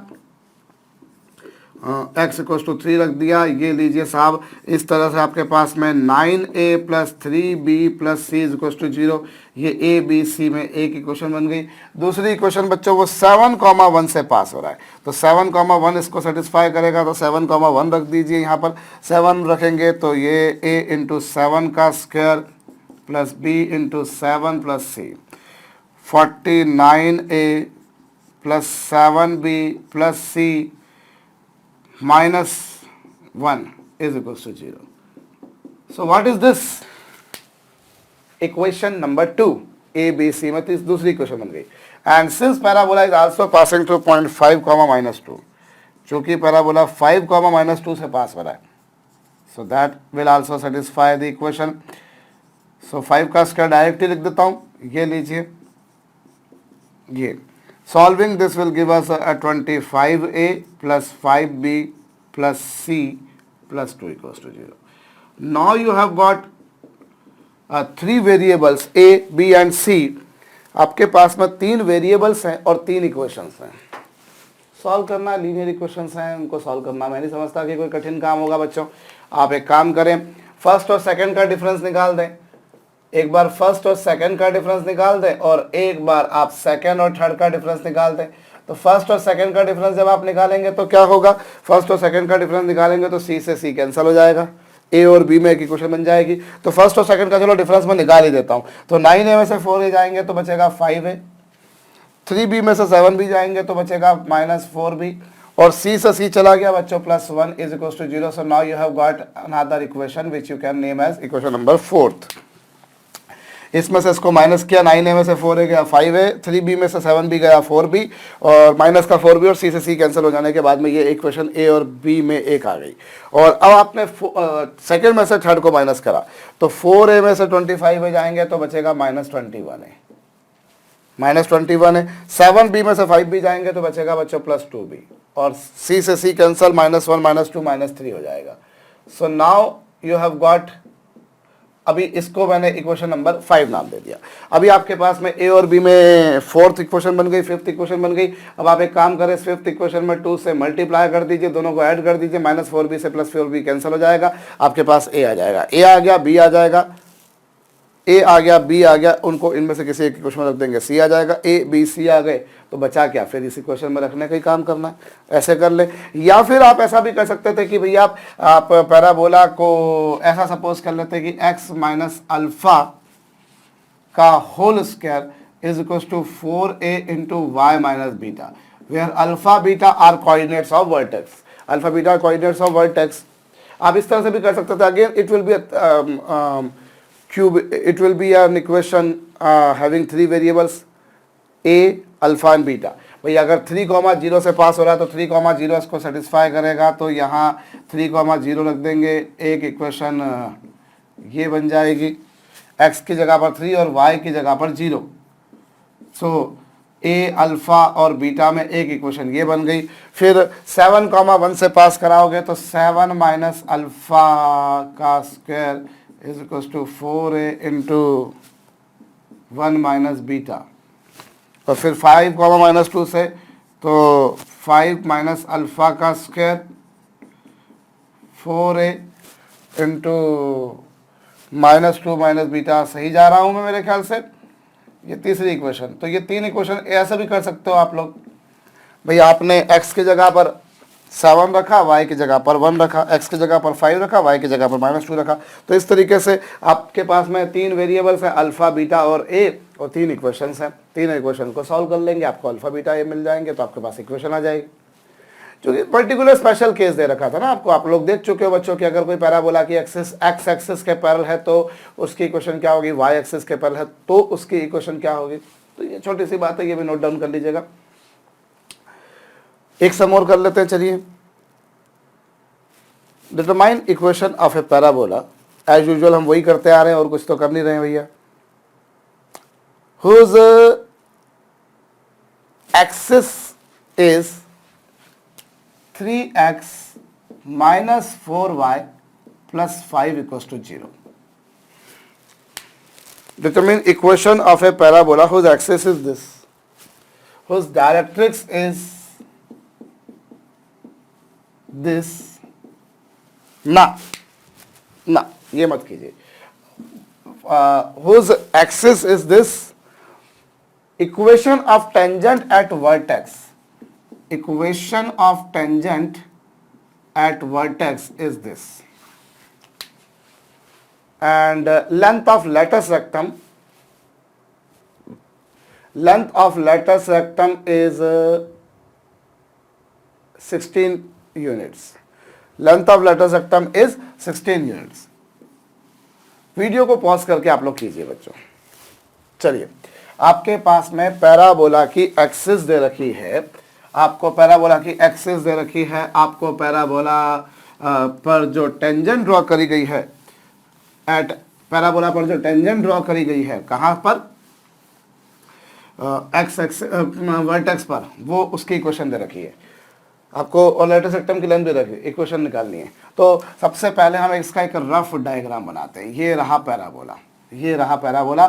पैराबोला की एक्सिस क्या है, 3x minus 4y plus 5 equal to 0। Coordinate geometry में तब तक कॉन्फिडेंस नहीं आता जब तक डायग्राम नहीं बनाया। डायग्राम बनाओ तो पिक्चर एकदम क्लियर हो जाती है। तो वो आपके पास में ये आ गई, और ये टेंजेंट एट वर्टेक्स आपने ड्रॉ करी बच्चों, ये रही tangent at vertex. Tangent at vertex क्या है, 4x plus 3y minus 1 equal to 0। बच्चों एक बात सर्टेन है कि एक्सिस और टेंजेंट एट वर्टेक्स दोनों म्यूचुअली परपेंडिकुलर ही होंगे, होंगे। जो टेंजेंट एट वर्टेक्स है वो पैराबोला की एक्सिस के परपेंडिकुलर होगा। और आप देख लीजिए यहाँ जो दोनों लाइंस मैंने आपको दी उन दोनों का प्रोडक्ट -1 ही दे रखा है। चलिए तो ये आ गया आपके पास। अब आपको पैराबोला के लेटेस्ट सेक्टम की लेंथ मालूम है। लेटेस्ट सेक्टम की लेंथ होती है 4a, जो कि दे रखी है 16। अब आप एक काम करें बच्चों, आप इन दोनों का इंटरसेक्शन पॉइंट निकाल दें, इससे आपके पास में वर्टेक्स आ जाएगा, आ जाएगा। आपके पास में वर्टेक्स के कोऑर्डिनेट्स आ जाएंगे। वर्टेक्स के कोऑर्डिनेट्स आ जाएंगे तो आपको ये एक बात पता है बच्चों कि ये रही डायरेक्ट्रिक्स, ये रही डायरेक्ट्रिक्स। डायरेक्ट्रिक्स जिसके ये जो है इसे आप जेड नाम दे देते हैं, इसे आप जेड नाम देते हैं, आपको पता है। तो चलिए अब मैं जो आपसे कह रहा था साहब, क्या चीज, कि आप इन दोनों का इंटरसेक्शन पॉइंट निकालिए। अब इंटरसेक्शन पॉइंट निकाल लेते हैं। चलिए 3x, भाई ये पैराबोला की axis 3x minus 4y plus 5 equal to 0, और 4x plus 3y minus 1 equal to 0।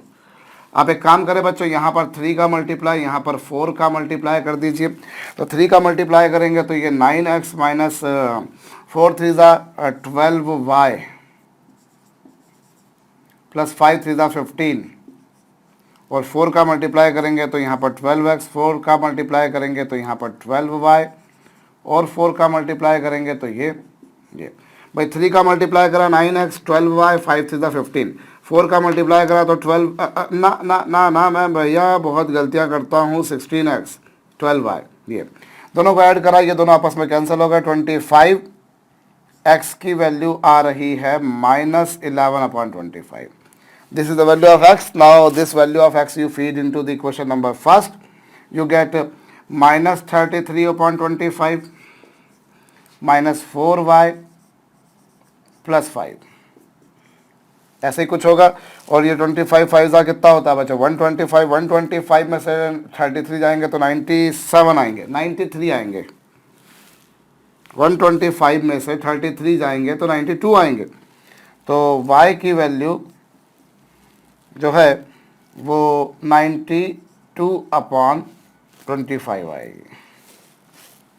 क्या मैंने सही किया है बच्चों? ये 25 5 कितना होगा, 25 5 125। 125 में से 33 जाएंगे तो 92 ही आएंगे, तो प्लस का 92 आएगा, वो उधर जाकर माइनस का हो जाएगा। माइनस से माइनस कैंसिल होकर 4 से भी डिवाइड करोगे तो ये आपको 100 मिलेगा, और फिर ये 23/25 आ जाएगा। 23/25 इसे चेक कर लीजिए ये सही है या नहीं है।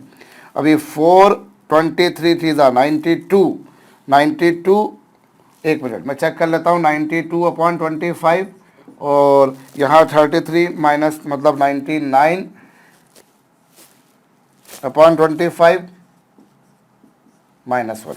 मैंने कहीं कुछ गलती करी है भैया, मैंने कहीं कुछ गलती करी। और ये गलतियां करने का मैं बहुत आदी हूँ यार। ये भी x आ गया तो x की वैल्यू रखोगे तो y आएगा ना। y की वैल्यू कितनी आई, y की वैल्यू तो 23/90 यही आ रही है यार। मैं क्या गलती करता हूँ यार, मैं भी पच जाता हूँ कई बार भैया। ये आपने किया 25 और 15 में से 4 जाएंगे तो 11 आएंगे। अब उधर जाके माइनस का हो जाएगा, तो x की वैल्यू ये आ गई, x की वैल्यू रखी -33/25 माइनस 4y प्लस ये 25 5 125, 125 में से 25 जाएंगे तो 100 बचेंगे, 93 तो 92 ही बचेंगे। तो 92/25 यहाँ पर, एक सेकंड मुझे टाइम दीजिएगा बच्चों। आप लोग सोच रहे होंगे कि सर कहाँ उलझ रहे हैं, हमने तो इतनी जल्दी जल्दी कैलकुलेशन कर लिया। तो सर की आदत है बच्चों, सर के साथ में ये एक बहुत बड़ा लैकुना है जो सर ठीक नहीं कर पा रहे हैं। -33 plus 25 into 5 upon 25 is equal to कितना बच्चों, 4y। तो y इज इक्वल टू 23/25 ही तो आ रहा है यार, y की वैल्यू 23/25 आ रही है। यहाँ रखी x की वैल्यू ये, तो ये यार ये क्या होगा, x की वैल्यू रखेंगे तो ये आएगा, और y की वैल्यू 23 है तो 23 3 क्या होता है बच्चों, 23 3 होता है 69। यार मैं तो पच जाता हूँ, कई बार मैं सही कर रहा था, अननेसेसरी टाइम वेस्ट कर रहा था। चलिए ठीक है। सो कुल मिलाकर आपके पास में x और y आ गए। x और y क्या आ गए बच्चों, x और y किसके कोऑर्डिनेट्स होंगे, वो ऑब्वियसली वर्टेक्स के कोऑर्डिनेट्स होंगे। वर्टेक्स के कोऑर्डिनेट्स क्या आ गए, -11/25 और 23/25। ये आपके पास में वर्टेक्स के कोऑर्डिनेट्स आ गए। वर्टेक्स के कोऑर्डिनेट्स आ गए आपके पास में बच्चों, और आपके पास में लेटर सेक्टम की लेंथ भी है। तो अब क्या होगा बच्चों, आप के पास में वर्टेक्स है, आपके पास में एक्सिस है बच्चों। वेल एंड गुड, हो गया हमारा काम। अब हमें क्या चाहिए, अब हमें चाहिए फोकस और डायरेक्ट्रिक्स। पैराबोला की इक्वेशन चाहिए, मतलब यही चाहिए और कुछ नहीं चाहिए। तो बच्चों जो वर्टेक्स है वो आपको पता है इससे कितनी डिस्टेंस पर होता है, वो इससे a डिस्टेंस पर होता है, इससे a डिस्टेंस पर होता है। तो फोकस बाई चांस 4a की वैल्यू 16 है, 4a की वैल्यू 16 है तो a की वैल्यू 4 होगी। मतलब जो फोकस होगा वो भी इससे 4 यूनिट्स अवे होगा, और जो ये z होगा वो भी इससे 4 यूनिट्स अवे होगा। दोनों इससे 4 यूनिट्स अवे होंगे साहब।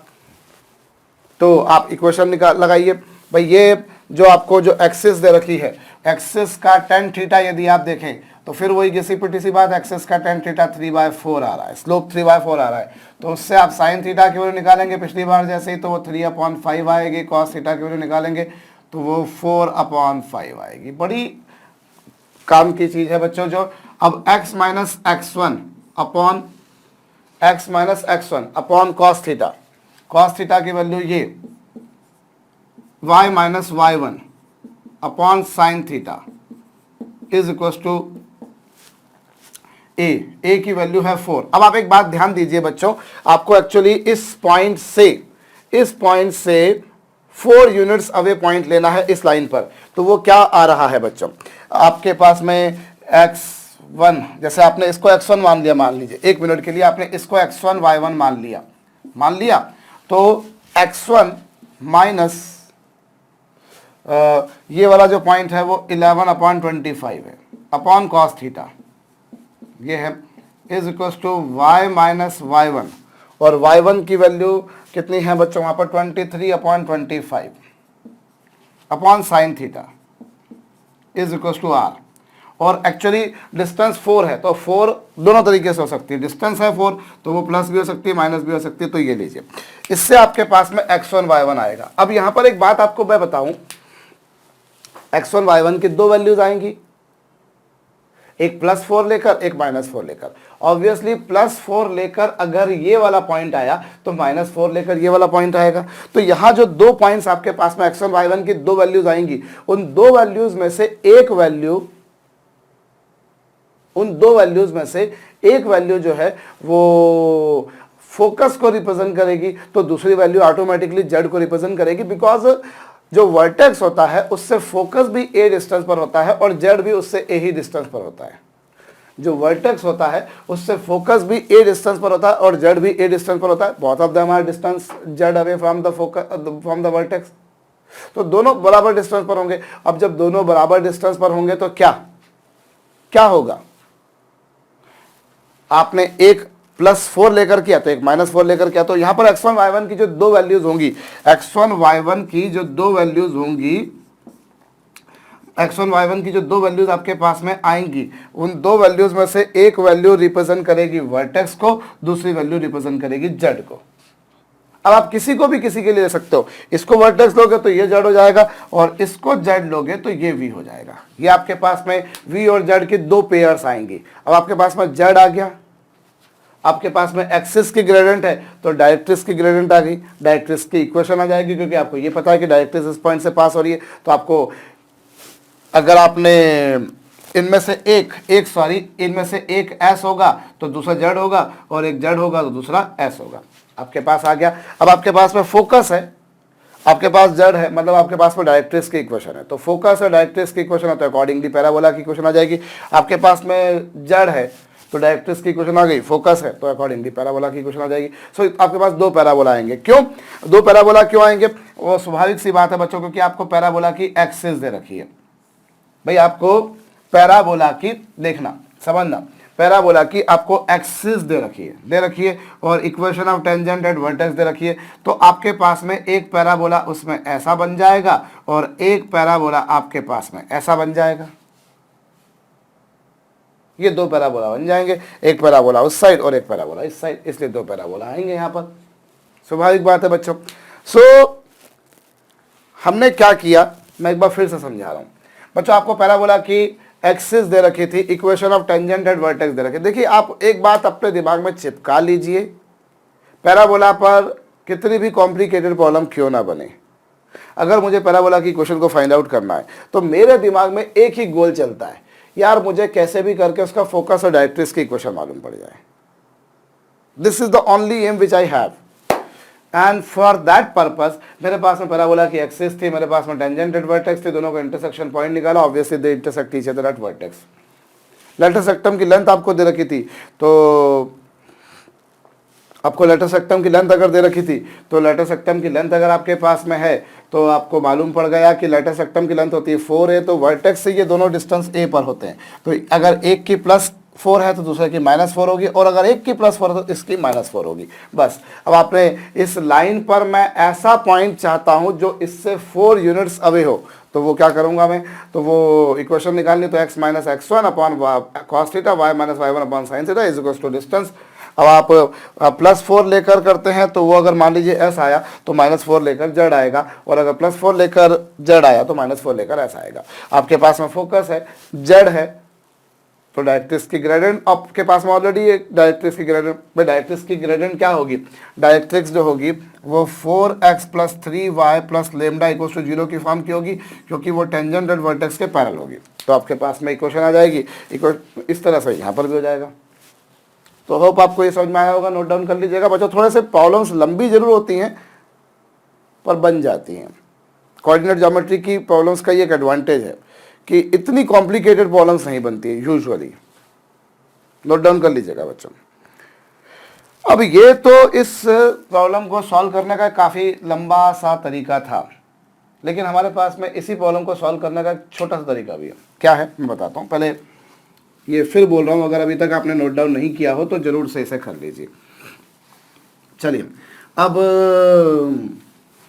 हमें यहाँ पर एक पैराबोला की एक्सिस दे रखी है और आपको टेंजेंट एट वर्टेक्स दे रखी है।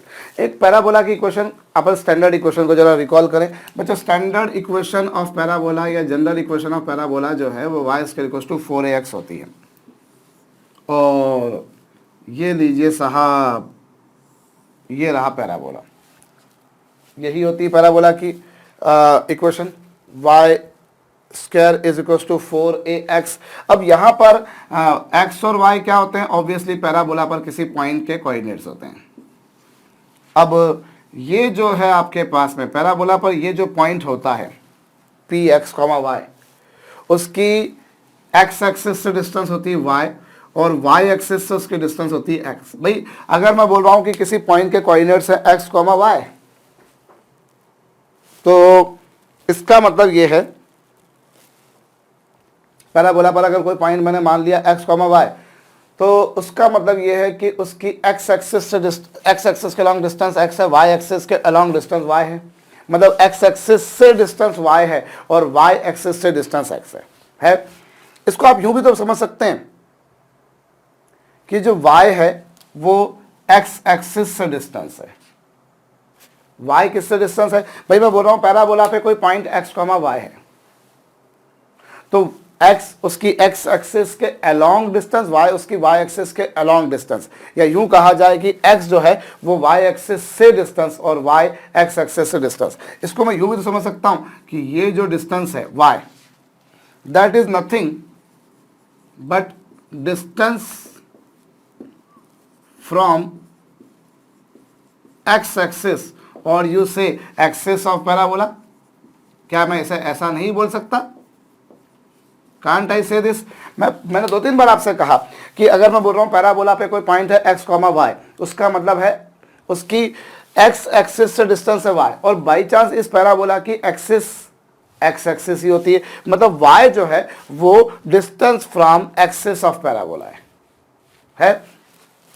और इसी तरह से x जो है that is distance from x axis, sorry जो x कोऑर्डिनेट है that is distance from y axis, that you can say distance from tangent at vertex, distance from tangent at vertex। बस ये छोटा सा लॉजिक है बच्चों, ये लॉजिक अगर हम लगा लें तो हमारा काम हो जाएगा। तो इस बेसिस पर मैं पैराबोला की इक्वेशन को क्या बोल सकता हूं? Y square. वाई स्क्वायर मतलब पैराबोला की इक्वेशन को मैं यूं बोल सकता हूं कि distance from axis, distance from axis of parabola, distance from axis of parabola, उसका आपने स्क्वायर कर दिया, इज इक्वल टू 4a, यानी कि length of latus rectum, length of latus rectum, नाभिलम की लंबाई, इनटू क्या? x। x मतलब क्या?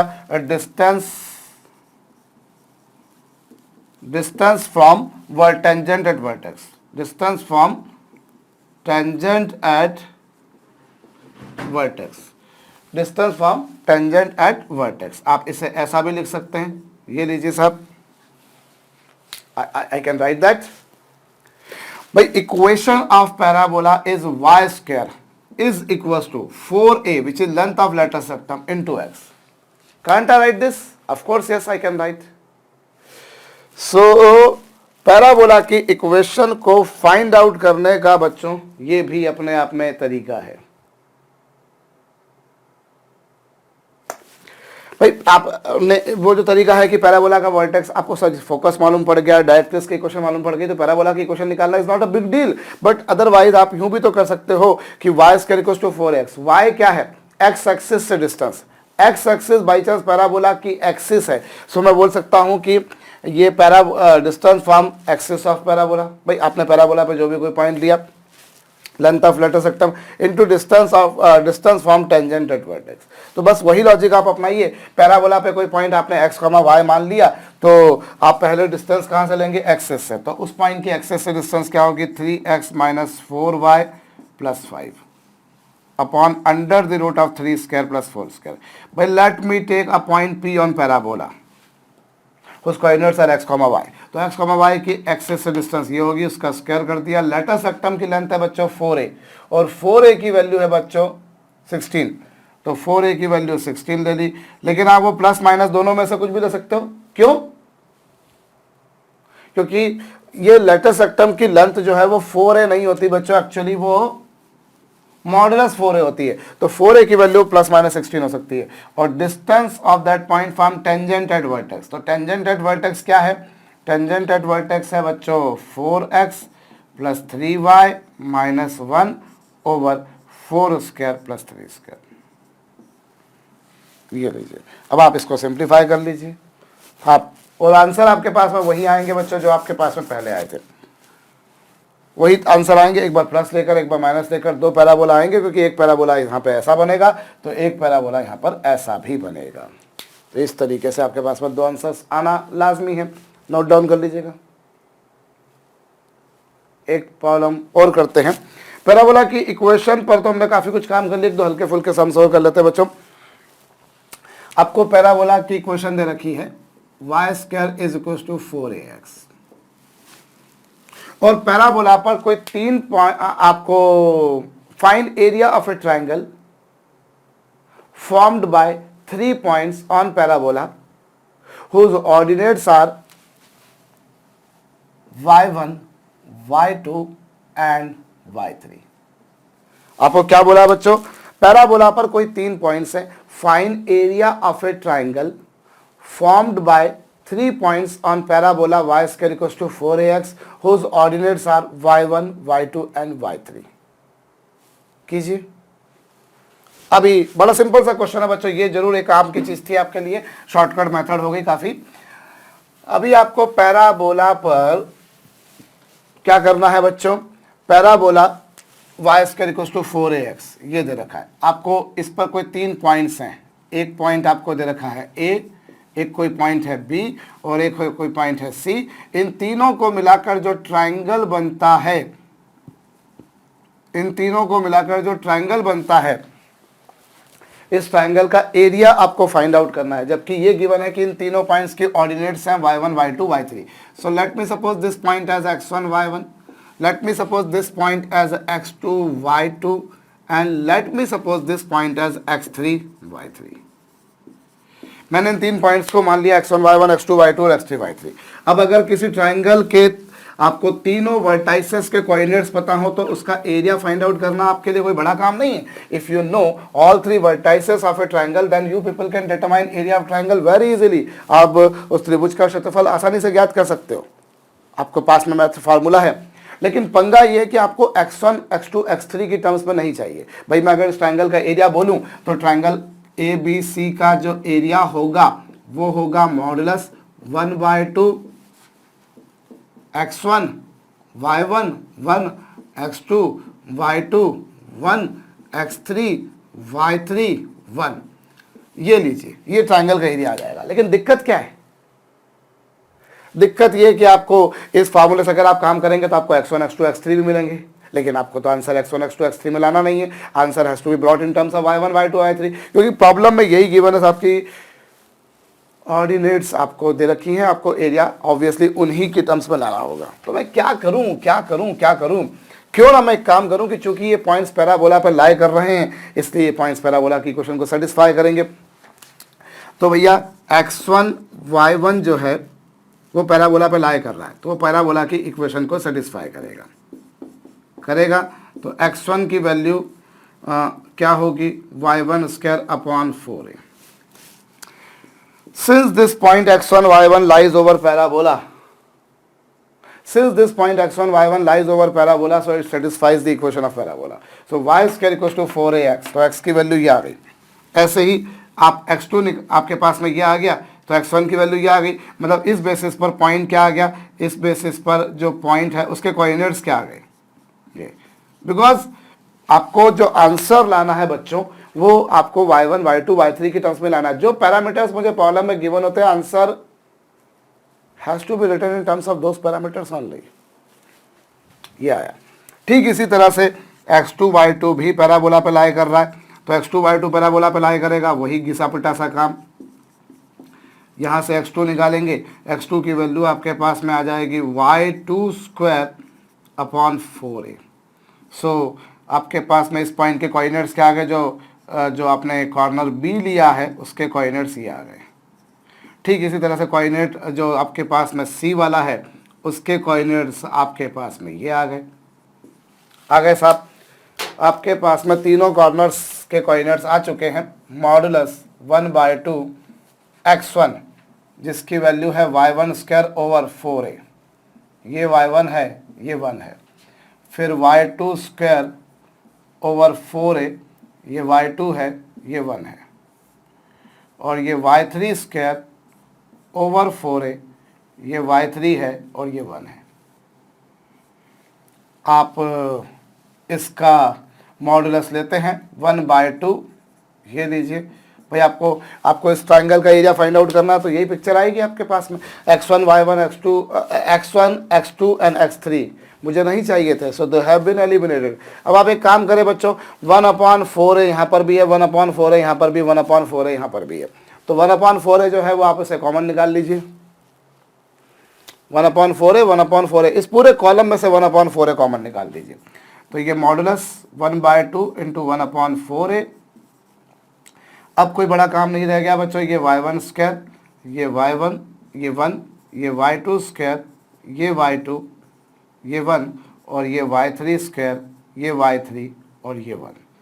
अब इस डेटर्मिनेंट को सॉल्व करना, डेटर्मिनेंट बड़ा काम नहीं है, इसको सॉल्व करना आसानी से हो सकता है अगर हम लोग प्रॉपर्टीज़ ऑफ डेटर्मिनेंट का यूज़ करें तो और भी जल्दी हो जाएगा, पर चूंकि अभी प्रॉपर्टीज़ के बारे में हम में से कई सारे लोग नहीं जानते इसलिए मैं वो काम नहीं कर रहा हूँ बच्चों। 1/2 इंटू 1/4 1/8 हो जाएगा।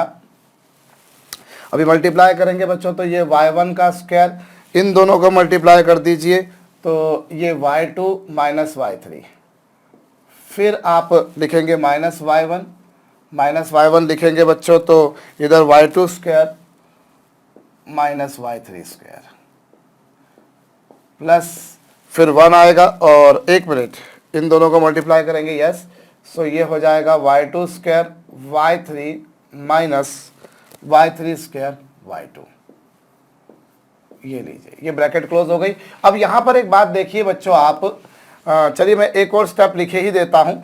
1/8 अपनी जगह पर है और ये y1 स्क्वायर है इंटू y2 माइनस y3 है, बिल्कुल है, प्लस ना माइनस y1 और ये जो y2 square minus y3 square लिखा है, y2 square minus y3 square को मैंने लिख दिया y2 minus y3 into y2 plus y3। भाई आपको एक बात पता है ना कि a square minus b square क्या होता है, a minus b into a plus b, और ये जो दोनों आपको दिखाई दे रहे हैं, इनमें यदि आप ध्यान दें बच्चों, ये क्या आया था y2 square into y3 minus y3 square into y2। अब इन दोनों में से मैंने y2 y3 को कॉमन निकाल दिया, तो y2 y3 को कॉमन निकाल दिया, ये y2 है ये y3 है, तो ये y2 माइनस y3 ये आ गया। अब बच्चों a square minus b square को मैंने लिखा a minus b into a plus b, और इन y2 माइनस y3 इसमें इन तीनों में से y2 माइनस y3 कॉमन निकाल दो, y2 माइनस y3 तीनों में से कॉमन निकाल दो अपॉन में 8 और आपको साथ में मॉडुलस लेके चलना चाहिए। ये हो गया बच्चों, y2 माइनस y3 कॉमन निकाल दिया तो बचा क्या, y1 square minus y1 into y2 minus y1 into y3 और प्लस y2 y3। क्या किया मैंने, मेरे ख्याल से आपको समझ में आया है। भाई आपने y2 माइनस y3 यहाँ पर भी, y2 माइनस y3 यहाँ पर भी, y2 माइनस y3 यहाँ पर भी, तीनों में y2 माइनस y3 है, कॉमन निकाल दिया, अपॉन 8 है, ये y1 स्क्वायर बचा, फिर y1 का y2 में मल्टीप्लाई करा क्योंकि y2 माइनस y3 तो निकल गया, लेकिन y1 into y2 y1 into y3 और ये आया। अब आप एक काम करें बच्चों, अब आप इन दोनों को एक साथ लिख दीजिए और इन दोनों को एक साथ लिख दीजिए, हो जाएगा आपका काम। भाई ये y2 माइनस y3 अपॉन 8 है। अच्छा मॉडुलस लेना मत भूलिएगा बच्चों, मॉडुलस लेते चलिए साथ में। अब इन दोनों में से आप क्या कॉमन निकाल दीजिए, y1 कॉमन निकाल देंगे तो ये y1 माइनस y2 आएगा और यहाँ पर से आपने माइनस साइन कॉमन निकाल देंगे और y3, तो अगर मैं इसमें से y3 को कॉमन निकाल दूं तो बचेगा क्या, y1 माइनस y2, ये लीजिए, और ये ब्रैकेट क्लोज और ये मॉडुलस भी क्लोज। अच्छा अब इन दोनों में से क्या कॉमन आ रहा है, y1 माइनस y2 कॉमन आ रहा है, तो ये मॉडुलस है, ये y2 माइनस y3 अपॉन 8 है, इन दोनों में से y1 माइनस y2 कॉमन आ रहा है, उसे भी कॉमन निकाल दो, बचेगा क्या बच्चों, y1 माइनस y3। ये कुछ हमारे पास में आएगा, yes, y2 minus y3 upon 8 है, इन दोनों में से मैंने y1 माइनस y2 कॉमन निकाला, बचा y1 माइनस y3 आ रहा है। अब आप इसे चाहो तो साइक्लिक ऑर्डर में, प्रॉपरली साइक्लिक ऑर्डर में मैनेज कर लो बच्चों। 1/8 है और ये y1 माइनस y2, फिर y2 माइनस y3, और फिर इसे आप y3 माइनस y1 लिख दो। आप बोलोगे सर यहाँ पर y1 माइनस y3 था, आपने y3 माइनस y1 क्यों लिख दिया? तो y3 माइनस y1 इसलिए लिख दिया क्योंकि मॉडुलस है बच्चों। मॉडुलस y1 माइनस y3 का हो या y3 माइनस y1 का हो, भाई 5 का मॉड हो या -5 का मॉड हो, एक ही बात है। तो इस तरह से लिख सकते हो। और वैसे मॉडुलस के भीतर अभी भी लिखा रखना चाहिए क्योंकि फाइनली जो एरिया है बच्चों वो पॉजिटिव ही होना है। तो इस तरीके से हो जाएगा। होप मैंने कहीं कुछ कैलकुलेशन में गलती नहीं करी है, अगर करी हो तो संभाल लीजिएगा बच्चों। फाइनली आंसर ये जो आया है इसे याद रखिए क्योंकि इसकी जरूरत आप लोगों को आगे जो जटिल किस्म की प्रॉब्लम्स होती हैं, जो कॉम्प्लेक्स किस्म की प्रॉब्लम्स होती हैं, उनको करते समय हो जाती है बच्चों। 1/8 है y1 minus y2, y2 minus y3 और y3 माइनस y1। आप चाहे तो इसको ऐसा भी लिख सकते हैं कि 1/8 है और फिर y1 माइनस y2, दोनों में से जो बड़ा है उसमें से छोटे को माइनस करो, फिर y2 माइनस y3, दोनों में से जो बड़ा है उसमें से छोटे को माइनस करो, दोनों में से जो बड़ा है उसमें से छोटे को माइनस कर दो। सो this is also one of the way in which you people can proceed ahead. आप ऐसे भी कर सकते हैं क्योंकि मॉडुलस लेना मतलब अल्टीमेटली पॉजिटिव वैल्यू लेनी है। तो बड़े में से छोटे को, बड़े में से छोटे को, बड़े में से छोटे को। और ये बिल्कुल याद ही रखिए बच्चों कि अगर किसी ट्रायंगल के आपको ऑर्डिनेट्स दे रखी हो, बशर्ते वो तीनों पॉइंट्स पैराबोला पर ही लाई करते हो, तो उसका एरिया ये होता है। कर लीजिए गाओ। एक और प्रॉब्लम करते हैं, लिखिएगा बच्चों। Find locus of A point, find locus of a point which trisects the double ordinate of parabola y square equals to 4ax। कीजिएगा बच्चों। find locus of a point which trisects the double ordinate of parabola y square equals to 4ax। बच्चों कोई parabola आपको दे रखा है y square equals to 4ax, ये रहा है। इसकी कोई डबल ऑर्डिनेट क्या होती है बच्चों? जो एक्सिस के परपेंडिकुलर होती है। आपको इस डबल ऑर्डिनेट को ट्राइसेक्ट करने वाले किसी पॉइंट का लोकस पूछा। ट्राइसेक्ट कौन करता है बच्चों? ट्राइसेक्ट जो इसे 1:2 के रेशो में डिवाइड करे। जो इसे किस रेशो में डिवाइड करे बच्चों? 1:2 के रेशो में। अब आपको बात पता है बच्चों, पैराबोला की इक्वेशन दे रखी है y square equals to 4ax। तो ये जो अगर पॉइंट्स ले हम तो कैसे कोऑर्डिनेट्स आएंगे? इसका कोऑर्डिनेट्स आएंगे h 2√ah और इसके कोऑर्डिनेट्स बच्चों जैसे अगर ये पॉइंट a नाम दे दिया, इसको मैंने a डैश नाम दे दिया, तो इसके कोऑर्डिनेट्स आएंगे h -2√ah। भाई उसके जो कोऑर्डिनेट्स आएंगे वो आएंगे h 2√ah और इसके कोऑर्डिनेट्स आएंगे h -2√ah आएंगे। तो ये इसके निर्देशांक आ गए। इसके कोऑर्डिनेट्स आ गए क्या? h 2√ah और इसके कोऑर्डिनेट्स आ गए h -2√ah।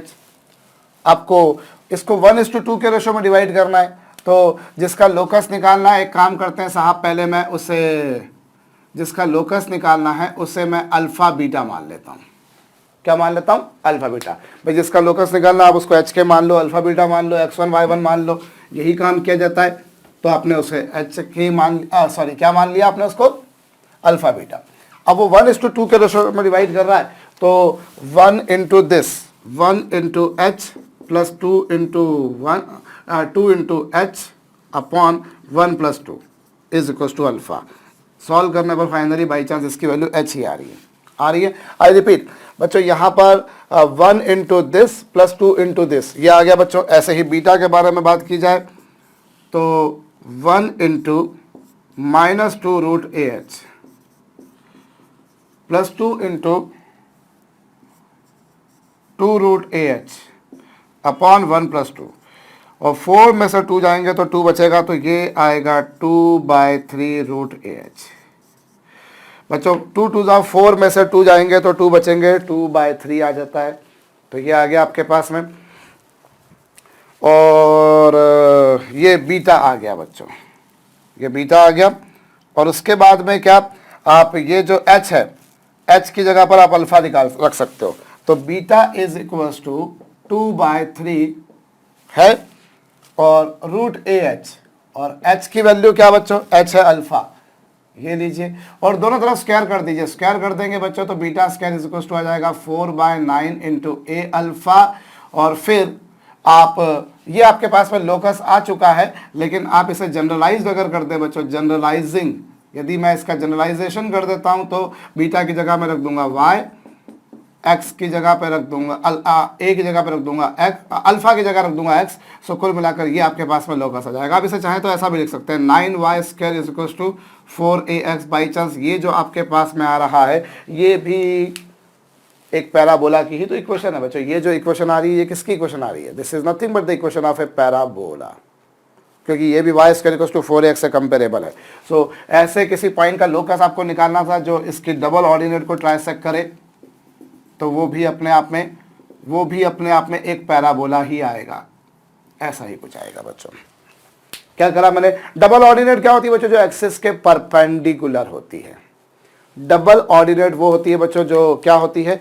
एक्सिस के परपेंडिकुलर होती है बच्चों। तो एक्सिस के परपेंडिकुलर होती है। और डबल ऑर्डिनेट की विशेषता ये होती है कि भैया दोनों के एक्स कोऑर्डिनेट सेम होंगे, वाई कोऑर्डिनेट इसका ये होगा तो इसका ये होगा। ये हम लोग जानते हैं बच्चों, बस उतना सा लॉजिक अपना है, ट्राइसेक्ट करना है। तो 1:2 के रेशो में 1 into this plus 2 into this upon this. आपने अल्फा बीटा मान लिया, उससे अल्फा आ गया, बीटा आ गया, और एच की वैल्यू आपने भाई, क्योंकि एच आपने अपने मर्जी से माना था, एच आपको गिवन नहीं था। तो जो जब हम लोकस निकालते हैं तो जो हमारी मर्जी से हम लोग एज्यूम करते हैं उनको हमें एलिमिनेट करना होता है। हमारा बेसिक गोल यही होता है।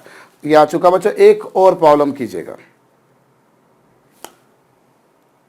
An equilateral triangle is made joining vertex and 2 points on parabola y² equals to 4ax.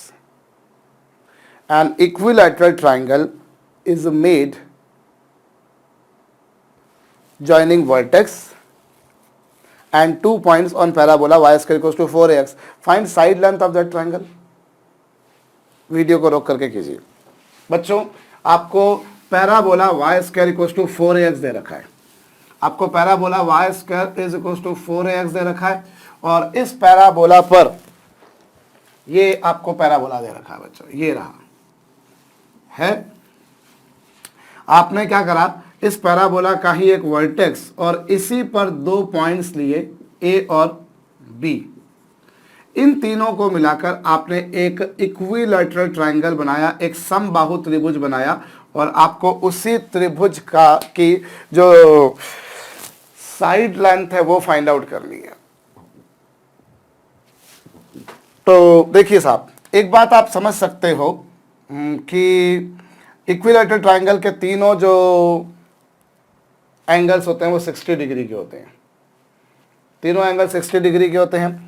तो तीनों एंगल 60 डिग्री के होते हैं, मतलब ये पूरा एंगल 60 डिग्री का बनेगा। और इक्विलैटरल है तो जो लेंथ ये है वही लेंथ ये है। तो सिमेट्री से बच्चों ये वाला जो एंगल है वो भी 30 डिग्री का होगा, और ये वाला एंगल भी कितने डिग्री का होगा? 30 डिग्री का, क्योंकि इक्विलैटरल है, समबाहु है ना, समबाहु त्रिभुज है। तो समबाहु त्रिभुज में क्या होगा?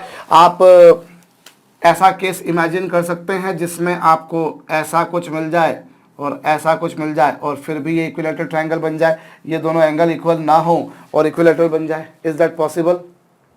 नहीं। इसलिए सिमेट्री से बच्चों मैं ये बोल सकता हूं कि ये एंगल 30 डिग्री, तो ये एंगल भी 30 डिग्री होगा।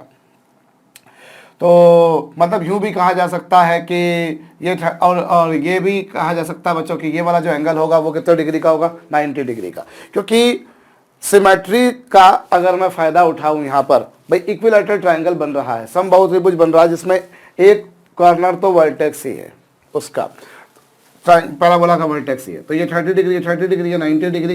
तो अगर ये 90 डिग्री मतलब ये बन गई डबल ऑर्डिनेट। डबल ऑर्डिनेट बन गई मतलब इसके कोऑर्डिनेट्स अगर मैंने h 2√ah सपोज कर लिए, तो इसके कोऑर्डिनेट्स h -2√ah हो जाएंगे बच्चों। और ये एंगल 30 डिग्री का है। तो आप यहाँ पर देखें तो ये जो डिस्टेंस होगी वो 2√ah होगी, और ये जो डिस्टेंस होगी वो h होगी। भाई अगर किसी पॉइंट के आपको कोऑर्डिनेट्स पता है तो आपको पता है कि x coordinate represent distance along x axis, y coordinate represent distance along y axis. So ये y tan theta perpendicular upon base, tan theta होगा बच्चों परपेंडिकुलर अपॉन बेस। और बाई चांस tan थीटा की value tan 30 degree, tan 30 degree की value आपने बचपन में सुनी थी भैया, 1/√3 होती थी। बचपन में जो सुनी थी आज भी वही होती है, इसमें कोई दो मत वाली बात नहीं बच्चों। और ये आपके पास में 2√a/h हो जाएगा, क्योंकि यहाँ √h से h कैंसिल होके h बचेगा, 1/√3 आएगा। स्क्वायर कर दीजिए, स्क्वायर कर देंगे 4a/h is equal to 1/3, so that h की वैल्यू कितनी मिल जाएगी, h की वैल्यू मिल जाएगी 12a। Hope I have done correct thing, let me see it once again. बच्चों यहाँ पर tan थीटा होता है परपेंडिकुलर अपॉन बेस, तो वो tan 30 डिग्री है, tan 30 की वैल्यू ये। अब आपने स्क्वायर किया, स्क्वायर कर देंगे तो 2 का स्क्वायर 4 होता है, √a/h का स्क्वायर ये होता है, और 1/√3 का स्क्वायर ये होता है। 3 4 जा 12, तो h की वैल्यू 12a ही आ रही है। h की वैल्यू 12a आ गई बच्चों, तो h अगर 12a आ गया है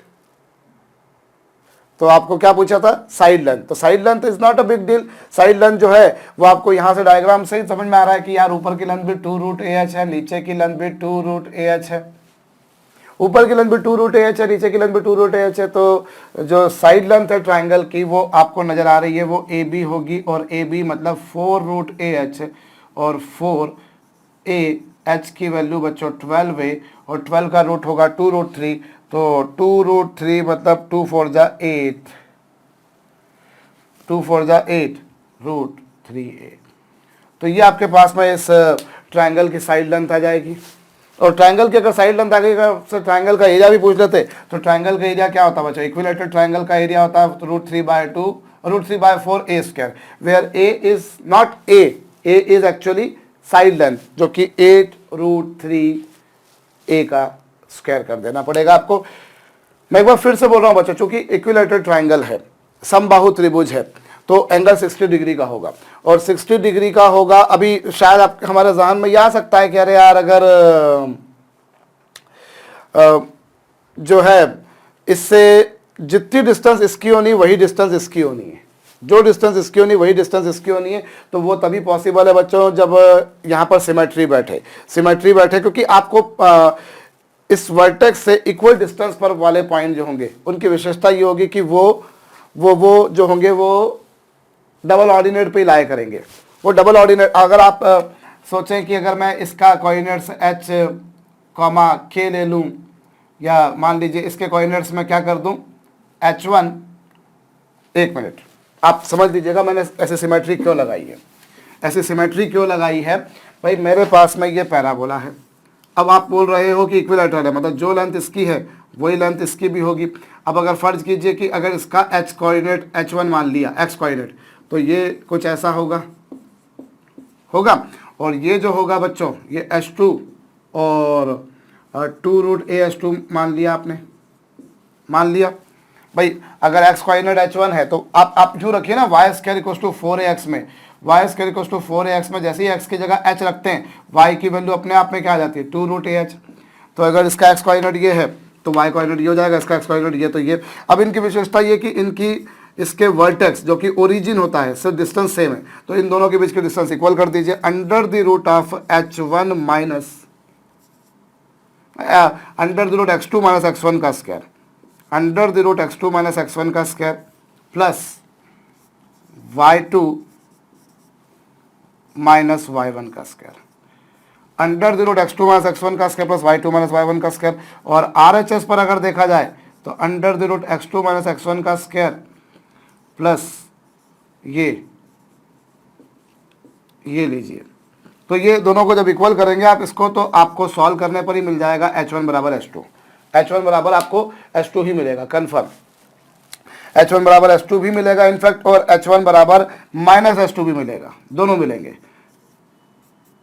h1 बराबर h2 और h1 बराबर माइनस h2, तो ये मिलेंगे आपको, पक्की बात है। अब h1 बराबर माइनस h2 तो तब होगा मतलब कि जो एक का x कोऑर्डिनेट है दूसरे का x कोऑर्डिनेट उसका बिल्कुल अपोजिट हो, एक का जो x कोऑर्डिनेट है दूसरे का उसका अपोजिट हो, वो पॉसिबल नहीं है, क्योंकि पैराबोला में y² = 4ax लोगे तो कंफर्म है कि x केवल एक ही तरफ होंगे, या तो पैराबोला पूरा का पूरा इस तरफ होगा या इस तरफ होगा। ऐसा नहीं हो सकता कि पैराबोला जो है वो ऐसा भी हो और ऐसा भी हो, either of this two will be happening there, तो दोनों में से कोई एक होगा, तो इसीलिए ये तो पॉसिबल नहीं है, ये आएगा बच्चों आपके पास में बस। तो आप इस बेसिस पे बोल सकते हो कि दोनों के एक्स कोऑर्डिनेट सेम होंगे।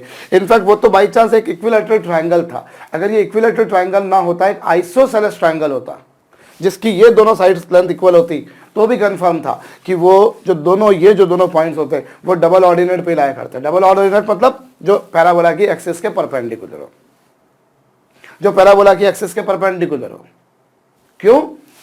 क्योंकि ये लेंथ और ये लेंथ अगर इक्वल कर रहे हो आप, तो सॉल्व कर लेने के बाद में आपको h1 बराबर h2 ही मिल रहा है, मतलब जो इसका एक्स कोऑर्डिनेट है वही इसका एक्स कोऑर्डिनेट है। अब जब दोनों के एक्स कोऑर्डिनेट सेम है, मतलब वो एक ऐसी लाइन पर हैं जो y एक्सिस के पैरेलल है, या यूं कहा जाए कि x एक्सिस के परपेंडिकुलर है, और जो x एक्सिस के परपेंडिकुलर है मतलब पैराबोला की एक्सिस के परपेंडिकुलर है, और पैराबोला की एक्सिस के परपेंडिकुलर है मतलब डबल ऑर्डिनेट पर है। तो बस वही लॉजिक मैंने लगाया कि साहब ये एंगल पूरा 60 डिग्री का था, अब 60 डिग्री का था और सिमेट्री से जितना एक्स कोऑर्डिनेट इसका आएगा उतना इसका आएगा, तो 60 डिग्री को आप दो इक्वल पार्ट्स में डिवाइड कर रहे हो, तो ये 30, क्योंकि जितना एक्स कोऑर्डिनेट इसका उतना एक्स कोऑर्डिनेट उसका है, तो मतलब दोनों के वाई वैल्यूज सेम होंगे। और जब ये दोनों वैल्यूज सेम है तो ये दोनों एंगल भी इक्वल बनना चाहिए, तो 60 डिग्री को 30 में डिवाइड कर दिया। tan थीटा इक्वल्स टू कितना बच्चों? परपेंडिकुलर अपॉन बेस कर दिया, उससे आपने एच की वैल्यू निकाली, मेरे ख्याल से वो कैलकुलेशन सही है। और आपने यहाँ से आपके पास में h आ गया बच्चों, तो एक मिनट, आपके पास में h की वैल्यू आ गई, तो जो साइड लेंथ है वो क्या होगी? अपॉन आप डिस्टेंस फार्मूला लगा दीजिए, under the root x2 minus x1 का square plus y2 minus y1 का स्क्वायर, या फिर सिमेट्री से ऊपर भी जितना नीचे भी उतना, तो टोटल मिलाकर 4 रूट AH हो जाएगा। और h की वैल्यू कितनी बच्चों? 12 है, वो रख दीजिए, फाइनल आंसर आ जाएगा। और ये सॉल्व करके देख लीजिएगा कि h1 बराबर h2 आएगा और h1 बराबर माइनस h2 भी आएगा। शायद नहीं आएगा बच्चों, h1 बराबर माइनस h2 तो नहीं आ रहा, लेकिन हाँ जब आप इसे सॉल्व करेंगे तो आपको h1 बराबर h2 तो मिल रहा है, बिल्कुल ठीक बात है। इसका स्क्वायर करेंगे, इसका भी करेंगे। मेरे ख्याल से बच्चों आपको जब सॉल्व करने के बाद h1 बराबर h2 मिलेगा, और दूसरा h1 प्लस h2 बराबर आपको मिलेगा -4a मिलेगा। और ये पॉसिबल नहीं है बच्चों, ये पॉसिबल नहीं है। क्यों? क्योंकि दोनों की एब्सिसा का सम नेगेटिव नहीं हो सकता। भाई अगर आप देखो a को अगर आप पॉजिटिव लेकर चलते हो तो फिर ये सम नेगेटिव आएगा। अगर a को आप पॉजिटिव लेकर चलते हो, फर्ज कीजिए अगर a पॉजिटिव है तो पैराबोला ऐसा रहेगा, तो पैराबोला अगर ऐसा रहेगा तो दोनों के ही एक्स कोऑर्डिनेट पॉजिटिव डायरेक्शन में रहेंगे। अब दोनों के ही एक्स कोऑर्डिनेट पॉजिटिव डायरेक्शन में रहेंगे तो दो पॉजिटिव नंबर्स का सम नेगेटिव नहीं हो सकता, कंफर्म बात है, तो इसलिए ये पॉसिबल नहीं है। और अगर आपने a नेगेटिव ले लिया तो पैराबोला ऐसा रहेगा, तो दोनों के एक्स कोऑर्डिनेट नेगेटिव होंगे। तो जब a अगर नेगेटिव है तो दोनों के एक्स कोऑर्डिनेट नेगेटिव आएंगे। अब दोनों के एक्स कोऑर्डिनेट नेगेटिव होंगे तो उनका सम नेगेटिव आएगा, लेकिन a नेगेटिव कर दिया तो नेगेटिव पॉजिटिव हो जाएगा, तो ये पॉसिबल नहीं है। इसलिए h1 प्लस h2 बराबर -4a पॉसिबल नहीं है। आप इसको स्क्वायर करके देख लीजिए ना, करके देख लेते हैं। चलिए स्क्वायर कर देंगे, रूट हट जाएगा बच्चों, और यहाँ पर h1 square plus 4a h1 आएगा, और उधर आ जाएगा बच्चों h2 square plus 4a h2, और फिर आप करके देख लीजिए, मेरे ख्याल से वही आ रहा है, बिल्कुल आ रहा है बच्चों। तो h1 बराबर h2 तो पॉसिबल है, लेकिन h1 प्लस h2 बराबर ये पॉसिबल नहीं है। मैं फिर बोल रहा हूँ बच्चों, ये बात सिर्फ इक्विलैटरल ट्रायंगल की नहीं है, इवन आइसोसेलेस ट्रायंगल भी है, तो ये दोनों साइड लेंथ इक्वल होंगी। भाई आपने इन दोनों को इक्वल किया है, तो उस बेसिस पर h1 बराबर h2 आ रहा है और h1 प्लस h2 बराबर -4a आ रहा है। अब अगर a पॉजिटिव है तो पैराबोला ऐसा रहेगा, तो दोनों के एक्स कोऑर्डिनेट पॉजिटिव होंगे। वो बराबर होंगे या नहीं होंगे वो बात की बात, लेकिन दोनों के एक्स कोऑर्डिनेट पॉजिटिव होंगे, तो एक्स कोऑर्डिनेट्स का सम नेगेटिव कैसे हो सकता है? a पॉजिटिव कर दिया तो -4a नेगेटिव हो जाएगा, और अगर आपने a अगर नेगेटिव कर दिया तो दोनों के एक्स कोऑर्डिनेट बच्चों नेगेटिव होंगे, तो दोनों नेगेटिव होंगे, लेकिन a नेगेटिव होने से RHS पॉजिटिव हो गया, तो वो पॉसिबल नहीं है। इसीलिए कुल मिलाकर h1 बराबर h2 होगा। तो ये हमारे पास एक समरी है बच्चों कि अगर आपको जो पैराबोला दे रखा है, अगर उसमें एक आइसोसेलेस ट्रायंगल भी हो जिसकी ये दोनों साइड्स लेंथ इक्वल हो, तो अवश्यम भावी रूप से ये दोनों पॉइंट्स मैं बार बार बोल रहा हूँ जो होंगे वो डबल ऑर्डिनेट पर लाए करेंगे।